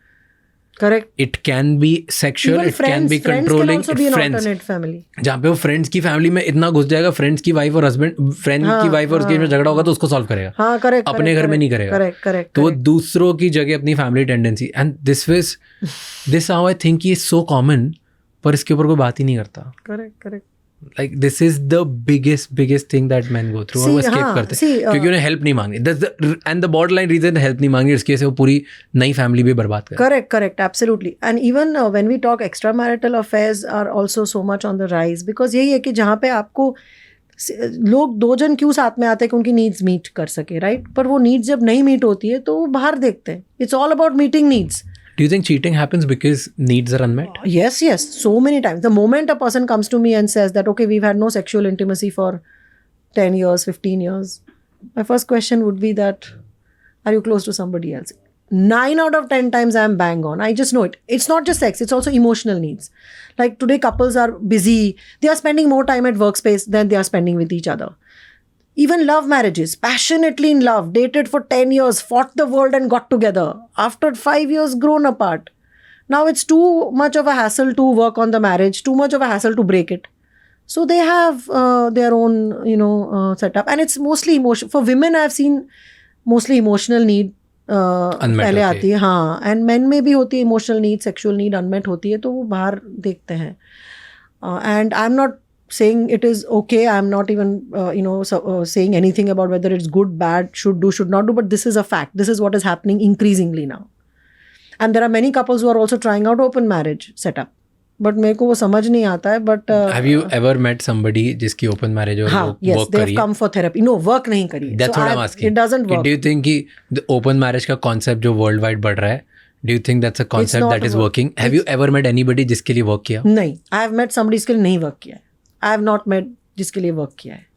Okay, explain open marriage concept क्या होता है इजी वर्ड्स में लोगों के लिए. नहीं, ओपन मैरिज कॉन्सेप्ट मतलब मैंने इसके ऊपर स्टडी नहीं किया है, पर मैं जितना जानती हूँ सिंपल वर्ड्स में ताकि सबको समझ में आ जाए क्या बात है. कि ओपन मैरिज मतलब कि हम शादीशुदा हैं, साथ में रहते हैं, बट हम इमोशनली और फिजिकली दूसरे लोगों के साथ भी जा सकते हैं और इसकी वजह से शादी नहीं टूटेगी. मतलब मैं हस्बैंड के साथ भी हूँ और भी 2-4 जन के साथ ज़रूरत के हिसाब से जाऊँगी और हस्बैंड भी वही करेगा. This is open marriage concept. और लोगों को लगता है कि ये मॉडर्न है, ये बड़ा सिंपल है. और क्यों है, मतलब आओ मत सी एक्सपेक्टेशंस होते हैं. अभी आज लोग, मैंने कहा ना, लॉजिक और इंटेलेक्ट बहुत बड़ा अपना है. लोग इंटेलेक्चुअली क्या बोलते हैं पता है, मुझे ये बताते हैं कि यार एक बंदा सब ज़रूरत तो मीट नहीं कर सकता है. आज मेरा हस्बैंड इमोशनली बहुत सपोर्ट करता है पर सेक्सुअली बिल्कुल मुझे सेटिस्फाई नहीं करता, तो मेरी वो नीड कहाँ से मीट होगी? तो शादी मत करो ना, have a different relationship with different people. तो शादी तो मैं तो कह रही हूँ कि एक्सपेक्टेशंस कहीं ना कहीं ये सोसाइटी में हम जो रह रहे हैं ना, expectation management is a big thing. मतलब everything will never be met. Please understand, कहीं ना कहीं हमें बाउंड्रीज ड्रॉ करनी है. And I am no one to जज ईदर. बट मतलब ओपन मैरिज ये, पर मैंने ये देखा है कि ये लोग शुरुआत बड़े अच्छे से करते हैं कि चलो ओपन मैरिज, यू फ्री मैं फ्री, हम करेंगे. बट इसमें भी बहुत कॉम्प्लिकेशंस आ जाते हैं बिकॉज ह्यूमन नेचर है. फिर वो पजेसिवनेस आ जाता है. फिर वो जो दूसरा ओपन मैरिज में है ना, वो पजेसिव होने लगता है या उसकी बीवी पजेसिव होने लगती है. तो ये इतना फिर गुचड़ा कॉम्प्लिकेटेड हो जाता है कि फिर वो सबको फिर हेल्प की ज़रूरत पड़ती है. Okay, coming back to romantically जो कपल साथ में आता है, चाइल्डहुड ट्रॉमास कैसे अफेक्ट करते हैं उनको, क्या चीज़ों में? एंड एक्चुअली इसका मैं फॉलो अप क्वेश्चन पूछता हूँ. हैप्पी कपल्स जिनसे आप मिले होगे, do you think happy couples exist? There are good happy people. Functional. I won't say happy. Functional. Happy होते कभी नहीं होते, but functional. हाँ, मतलब good healthy relationship. Correct. Functional relationship. Healthy relationship for years. Correct. 30, 40, 50 ups and downs आएंगे, हर relationship में आते हैं. That's there. But शादीशुदा साथ में रहे and then we're together. शादी के बाद कभी किसी ने एक दूसरे पे hope नहीं छोड़ी. Correct. We're together. They're working on and building it together. Right? बहुत होते हैं. तो ऐसे, तो फिर यही उसका follow up question है कि क्या होता है, उनके साइंस क्या होते हैं, कैसे वो 1-2 कपल साथ में बहुत अच्छे से रह लेते हैं? देखिए, 2 कपल्स को साथ में रहने के लिए बहुत सी चीज़ें प्ले करती हैं. What is the sign of an individual? Like 2-3 science दो कि जो लड़की में होती है जिसकी वजह से she ends up being in a great relationship, या 2-3 साइंस जो लड़कों में होती है जिससे वो एक अच्छी ऐसा जेनरिक नहीं कह सकते, क्योंकि ये चीज़ें ये लड़की में हो और जो सामने वाले पार्टनर में कुछ और हो तो वो वही फॉर्मूला नहीं चलेगा. बट कपल में क्या पार्ट होता है? कपल में क्या रहता है कि एक तो वो कपल्स जिनके एक्सपेक्टेशंस अनरीजनेबल नहीं है, मतलब जो एक्सपेक्टेशंस चेंज करने के लिए रेडी हैं, मतलब समझो कि जो समझते हैं कि ये मेरा जो हस्बैंड है वो सारे बॉक्सेस टिक नहीं करेगा, अगर 5 में से 3 बॉक्सेस टिक कर रहा है तो मैं 2 कॉम्प्रोमाइज करने के लिए तैयार हूँ, right? Both ways they work bet. मतलब मेरी बीवी परफेक्ट फिगर भी होना चाहिए, बेड में भी अच्छी होनी चाहिए, खाना भी अच्छा बनानी चाहिए, बहू भी अच्छी होनी चाहिए, मदर भी अच्छी होनी चाहिए, वो पॉसिबल ही नहीं है। वो जब करने लगते हैं, दूसरे को सुधारने लगते हैं, तो मैरिज टॉक्सिक बन जाता है। वर्सेस वो बंदा जो कहता है कि ठीक है ये 3 चीज़ें मुझे अच्छी लगती हैं, बाकी 2 चीज़ें मुझे नहीं अच्छी लगती है, बट ये 3 है तो ये 2। तो एक एक्सपेक्टेशन मैनेजमेंट बहुत बड़ी चीज़ है। दूसरा, वो कपल्स साथ में रहते हैं जिनके पास कुछ तो कॉमन है, कुछ तो चीज़ कॉमन है जो वो साथ में एंजॉय कर सकते हैं। या तो उनका काम पैशन है कॉमन, या उनको कुछ लाइफ में कुछ अचीव करना है वो कॉमन है, या उनकी हॉबी कॉमन है जैसे पिक्चर देखना, खाना अच्छा खाना। तो कुछ कॉमन फैक्टर है जो उनको जोड़ता है, कॉमन पर्पस है। तीसरा कि जिनको एक दूसरे पे विश्वास है, trust is a big thing. और ये विश्वास तभी होता है, जैसे मैंने कहा कि जिन लोगों ने चाइल्डहुड ट्रॉमा में विश्वास नहीं है, जिन्होंने खुद के माँ बाप के रिलेशनशिप में टॉक्सिसिटी देखी है, उनको अपनी रिलेशनशिप में विश्वास आने में बहुत टाइम लगता है, नहीं आता है। तो जिनका विश्वास है कपल कि नहीं, ये मेरा जो हस्बैंड जी जो कुछ कह रहा है तो लेट मी नॉट डाउट से शुरू नहीं करना है, वो क्यों कह रहा है, कैसे कह रहा है। तो ये कपल्स, ये चीज़ें हैं। सेक्सुअल कंपैटिबिलिटी भी इंपॉर्टेंट है। मैं नहीं कह रही हूँ कि वो ज़रूरी है, बट वो बहुत इंपॉर्टेंट है, क्योंकि अल्टीमेटली वो एक ह्यूमन नीड है, लाइक फूड हंगर। तो वो कंपैटिबिलिटी भी होना ज़रूरी है। ज़रूरी नहीं कि वही एक हो। जैसे मैंने कहा, मैं भी जो 4-5 चीज़ बोल रही हूँ उसमें से अगर 3 है तो कम्युनिकेशन, बातचीत जो ऑनेस्टली एक दूसरे के साथ कर सकते हैं, ना कि बाप इसको मत बोलना, ये मैं इसको नहीं बोलूँगी, ये क्या सोचेगा। वही तो प्रॉब्लम आती है। सो एक्सपेक्टेशन मिसमैच की प्रॉब्लम सबसे बड़ी होती है कम्युनिकेशन। एंड कम्युनिकेशन में सबसे बड़ी प्रॉब्लम होती है कि मेरे लिए जो नॉर्मल है बेस्ड ऑन माई लाइफ, उसके लिए वो नॉर्मल नहीं है, उसके लिए जो नॉर्मल है वो मेरे लिए नहीं है। बैठ के सॉल्व करना है, कहीं मिडिल पाथ लाना है कहीं। सो नाउ लेट्स से अगर कोई टॉपिक है जो मे बी हमें नहीं पता, किसी को ट्रिगर कर सकता है। हाँ, करेक्ट, राइट, करेक्ट। एंड जब आप वो टॉपिक लेके आते हो, वो पॉइंट लेके आते हो, उस टाइम पे वो सामने वाला ट्रिगर हो गया, तो देन यू फील कि मेरी पूरी रिलेशनशिप जॉपर्टाइज हो जाएगी, and that is why then you don't talk about it. हाँ, so this is a fear कि भाई ये तो ट्रिगर। तो उससे अच्छा है कि जब ट्रिगर हुआ तब नहीं, पर आपने मेंटली नोट किया कि ये पॉइंट इसको ट्रिगर करता है। When they are in a happy space, they need to sit and talk it out कि मैंने ये कहा और मैंने देखा कि तुम्हें ट्रिगर हुआ, क्यों ऐसा हुआ, क्या मेरे लिए नॉर्मल है, तुम्हारे लिए क्यों नॉर्मल नहीं है, क्या हो सकता है, और मैं क्या इसमें कम्युनिकेशन में चेंज करूँ ताकि ये आपको इतना ट्रिगरिंग ना लगे। And what can you do so couples who talk, this is what I mean by talk, कि टेबल पे बात लाके करें। बहुत लोग ये डरते हैं ना इस बात पे कि हैप्पी मूड में अगर मैंने ये बात लेके आया तो जो हैप्पी मूड है वही खत्म हो जाएगा। तो फिर ट्रस्ट कहाँ रहा? सी, अगर डर में रहोगे तो ट्रस्ट कहाँ है? ट्रस्ट किसको बोलते हैं कि मैं कोई भी कड़वी बात बोलूंगा ऑनेस्टली तो सामने वाला बंदा सुनेगा, ना कि मेरे को डिवोर्स पेपर पकड़ा के चला जाएगा। तो वो ट्रस्ट रिलेशनशिप में बहुत ज़रूरी है। मैं तो कहती हूँ कि शादी करने से पहले ये सब चीज़ें थोड़ी पहले से सॉर्ट आउट करनी चाहिए। और आखिरी चीज़ है स्पेस देना, जो कपल्स नहीं देते हैं और जो हिंदी मूवीज़ में इतना ग्लोरीफाई किया, ये स्पेस नहीं देना। मतलब मैं डिसाइड करूंगा मेरी बीवी क्या पहनेगी, वो कौन से कलर की लिपस्टिक करेगी, वो कौन सी दोस्त के साथ पिक्चर देखने जाएगी, क्योंकि मैं उसको ओन करता हूँ, या मैं मेरे हस्बैंड को ओन करती हूँ, तो मैं डिसाइड करूँगी वो अपने दोस्तों के साथ कितने टाइम जाएगा। तो ये जो लैक ऑफ स्पेस है, ओनरशिप का जो आता है ना, उससे एक रिलेशनशिप किल हो जाती है, चाहे वो कपल्स के बीच हो, चाहे वो माँ बाप और बच्चों के बीच हो। You don't own any human being, आप किसी के ओनर नहीं हो। आपका बच्चा जो आपके कोख से निकला है उसके भी आप ओनर नहीं हो, उसकी खुद की फ्री विल है। बहुत सी विमेन का ये प्रॉब्लम है कि my validation comes from my children's and my husband success, right. Husband जितना पावरफुल सक्सेसफुल है मैं उतनी। मेरा बच्चे की स्कूल में फर्स्ट आया, आई एम गुड। मेरा बच्चा फेल हो गया, हाय हाय I am a very bad mother. तो उन्होंने क्या किया, अपना वैलिडेशन यहाँ से ढूंढा।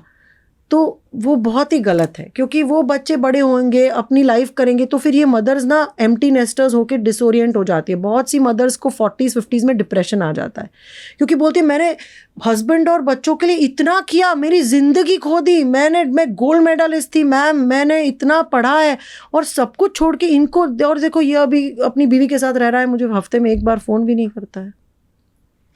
तो मैं कहती हूँ कि आपने क्यों ऐसा किया? अपने लिए तो you have to do something.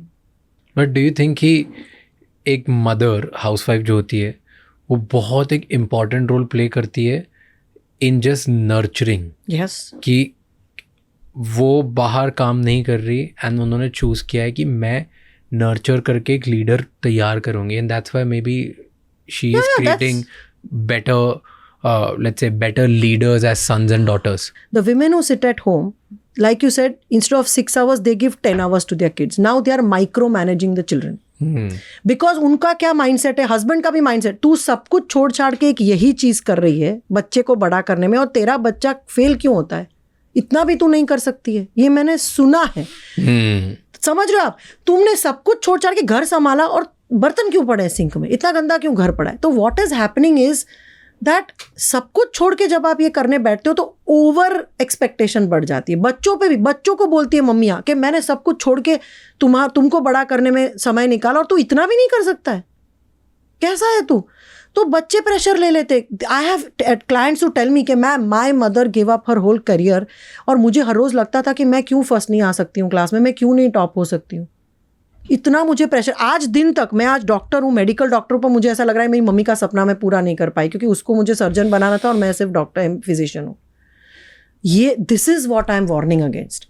Versus यही मदर अगर सोचती कि नहीं, बच्चे को मैं सब कुछ दे रही हूँ पर मेरा 1 घंटा, मैं मेरी एक हॉबी, मैं डांस करती हूँ, मैं पेंट करती हूँ, या मैं कुछ अपने जैसे कुकरी का ब्लॉग बना के इंस्टाग्राम पे डाल रही हूँ, जो भी है, तो मदर को क्या मिलता है, उसका वैलिडेशन, उसका अप्रिसिएशन कहीं और से भी मिलता है. और एक और चीज़ मैं आपके पॉडकास्ट में ज़रूर कहना चाहूँगी कि ये सब सुन के लोग ये समझते हैं कि गुड पेरेंटिंग मीन्स बच्चों को सब छूट दे दो, बच्चों को बहुत प्यार ही दो, बच्चों को डांटो मत, बच्चों को कुछ मत रूल्स दो, बच्चों को फ्रीली. वो भी अब्यूज़ है, दैट इज़ रॉन्ग.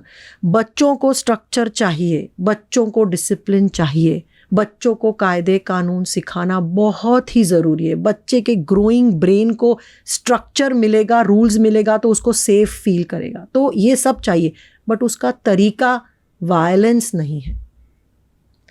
बच्चों को ज़रूर समझना चाहिए कि मम्मी ना बोल रही है तो ना सुनना बच्चों को सीखना चाहिए. सब में हाँ मत बोलो, you are doing a disservice to your child.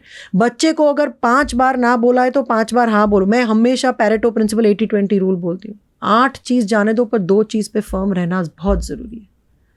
तो मैं कभी नहीं कहती हूँ कि बच्चों को पैम्पर करो, सब चीज़ में हाँ बोलो, बच्चे को कभी डांटो नहीं, बच्चे को कभी डिसिप्लिन नहीं करो, वो बहुत गलत है. ये बच्चे सेल्फिश, एंटाइटल्ड बनते हैं, उनमें कोई कोपिंग स्ट्रक्चर्स नहीं रहते हैं, उनमें सर्वाइवल इंस्टिंक्ट नहीं रहती, इमोशनल रेजिलियंस भी नहीं रहता है, एंड फर्स्ट ब्रेकअप पे शैटर हो जाते हैं. हाँ करेक्ट, एब्सोल्युटली. किसी ने ना कैसे बोला मुझे. बच्चों को सिखाओ सब कुछ, पर इस तरीके से नहीं कि बच्चा टूट जाए. राइट. अगर किसी इंसान को एक चीज़ चूज़ करनी हो या प्रायोरिटी देनी हो फर्स्ट, किस पे देनी चाहिए, मेंटल फिटनेस और physical fitness? Oh my God. I would say first mental fitness. Even more than physical fitness? Yes, because body is the slave of the mind. But don't you think if you start doing something, then your energy changes and automatically it works on That's mental why I said fitness? it's a very difficult question. It works both ways. If you're physically fit, there is high likelihood that mentally you will be fit. And if you're physically fit and mentally unfit, we have seen enough examples where you can have a gym toned body and still be totally messed up. But mental fitness इसलिए ज़्यादा मैं कह रही हूँ क्योंकि mental fitness पे खुद को काम करना पड़ता है. Physical fitness पे मतलब आप, वो बोल रहा है इंस्ट्रक्टर वैसा करो, ब्रेनलेसली आप कर सकते हो. मेंटल फिटनेस आपको अपना दिमाग लगा के करना है. और फिजिकली आप कितने भी फिट हो, अगर मेंटली फिट नहीं हो तो प्रॉब्लम है. पर अगर मेंटली फिट हो और फिजिकली फिट नहीं हो तो भी आप फुल लाइफ जी सकते हो. और ऐसे बहुत से लोग हैं जो जी रहे हैं. स्टीफन हॉकिंस ही आप देख लो, जो जिन लोगों के फिजिकल बॉडीज हैंडीकैप्ड हैं, क्रिपल्ड हैं. आप पैरा ओलंपिक्स वाले, उनकी माइंड ही तो है. वो हमारी जो आर्चर है जिसके क्या हाथ ही नहीं है, उसका क्या है, मेंटल फिटनेस है ना. फिजिकल फिटनेस है एक लेवल का. तो मेरे हिसाब से इसलिए योगा उसमें मनोमय कोश को, मतलब इट्स अन्नमय कोश, प्राणमय कोश, मनोमय कोश, विज्ञानमय कोश एंड आनंदमय कोश. सो ईच ऑफ द कोश they have said that mind is of course higher placed, higher than the body. doesn't mean you ignore one. I would say both, it's interconnected. It's very interconnected. So अगर आपके energy है body में, अगर आप fit हो, आपके अंदर अच्छे एंडोर्फिन्स हैं, अच्छे हार्मोन्स हैं, तो हाई लाइक्लीहुड के आपको सजे डिप्रेशन नहीं होगा आपको. मतलब it's connected in that sense. You know, a lot of psychologists and psychiatrists and doctors I've spoken to, and बहुत लोग ज़्यादा ना फिजिकल फिटनेस पे बोलते हैं ना. Tell you why.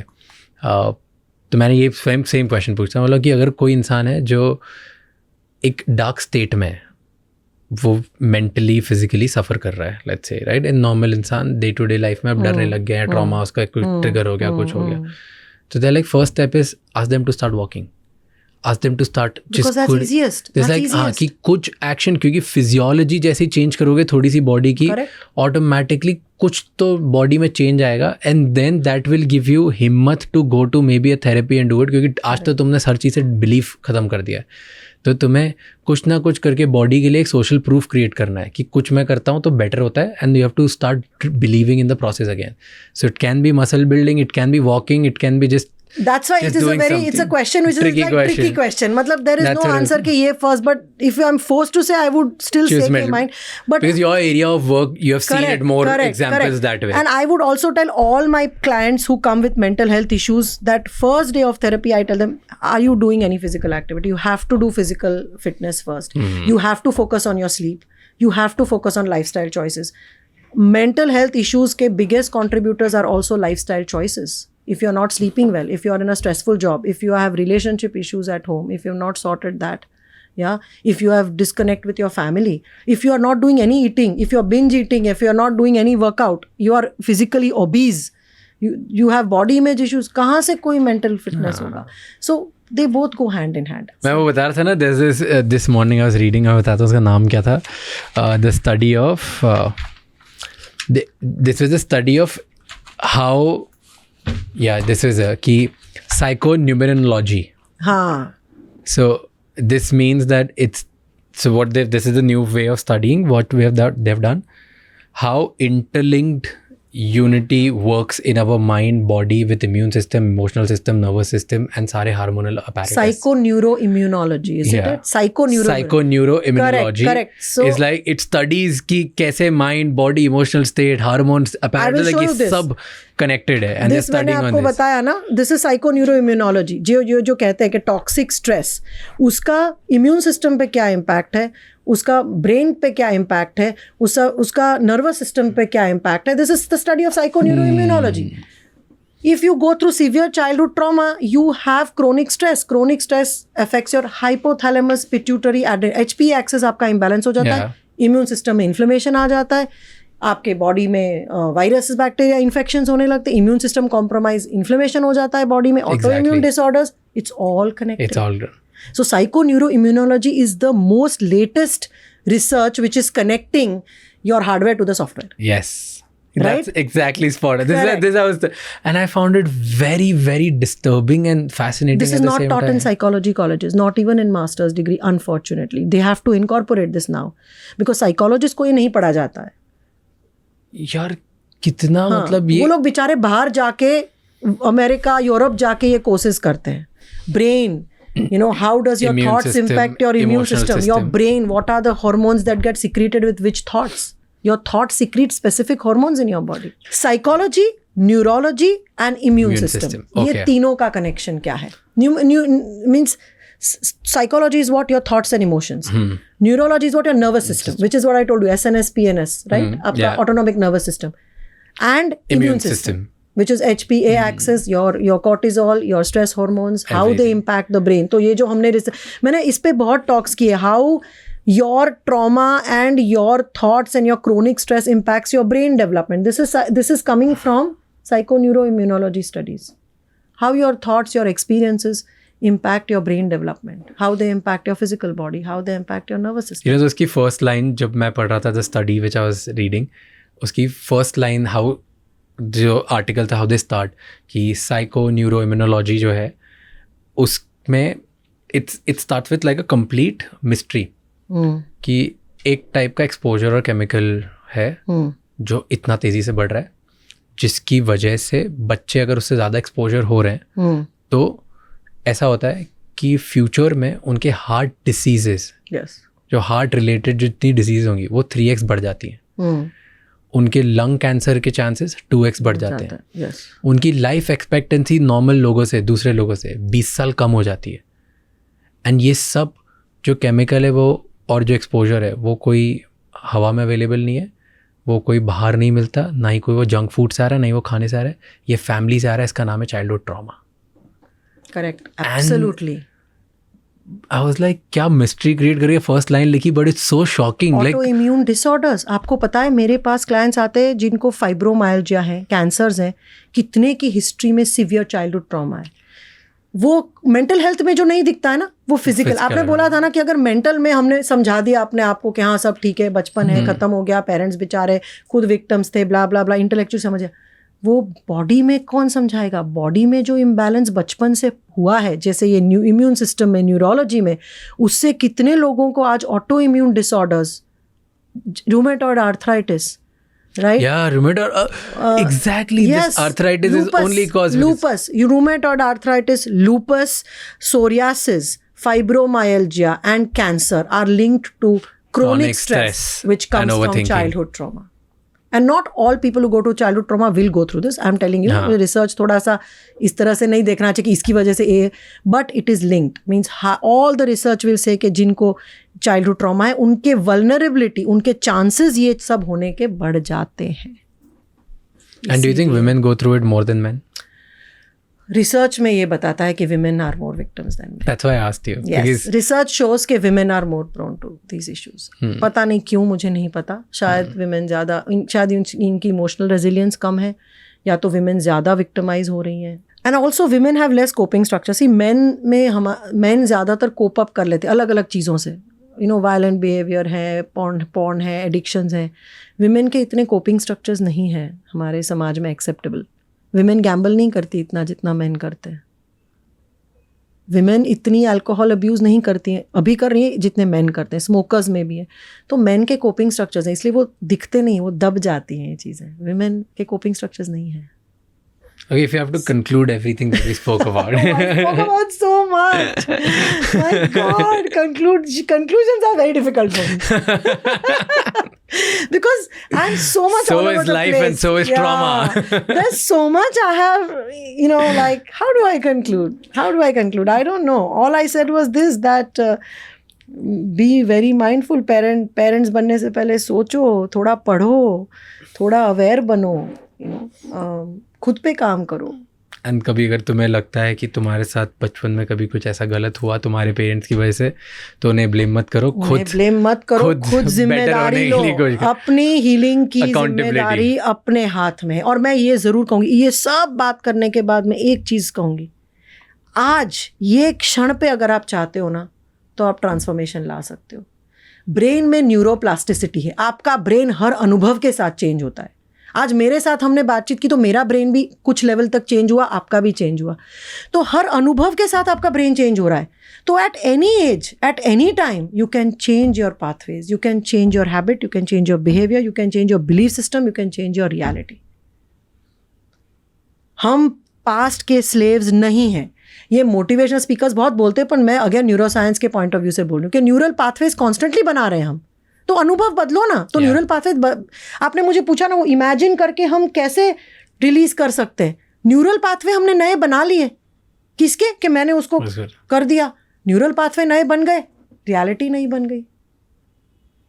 आज ये मोमेंट पे आप अगर चाहते हो तो 100% चेंज हो सकते हो। बस यही है।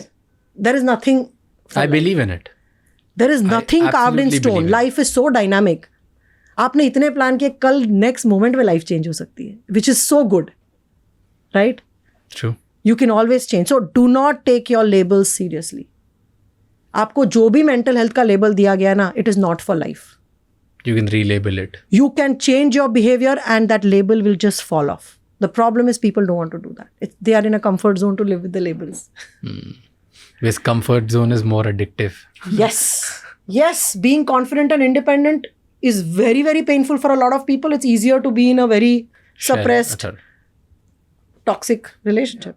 Thank you so much, thank you so much ये एपिसोड एंड तक देखने के लिए। मुझे प्लीज़ कमेंट्स में आप फीडबैक दो और बताओ कि कहाँ हमने गलती की है, ताकि अगली बार जब इतना बड़ा स्टार आए तो उनसे हम और भी बेहतर पॉडकास्ट बनाएं और आपके लिए बेटर वैल्यू प्रोवाइड कर सकें। ये एपिसोड ख़त्म करने से पहले प्लीज़ ये एपिसोड किसी एक इंसान के साथ ज़रूर शेयर करना, क्योंकि one conversation is enough to change someone's life.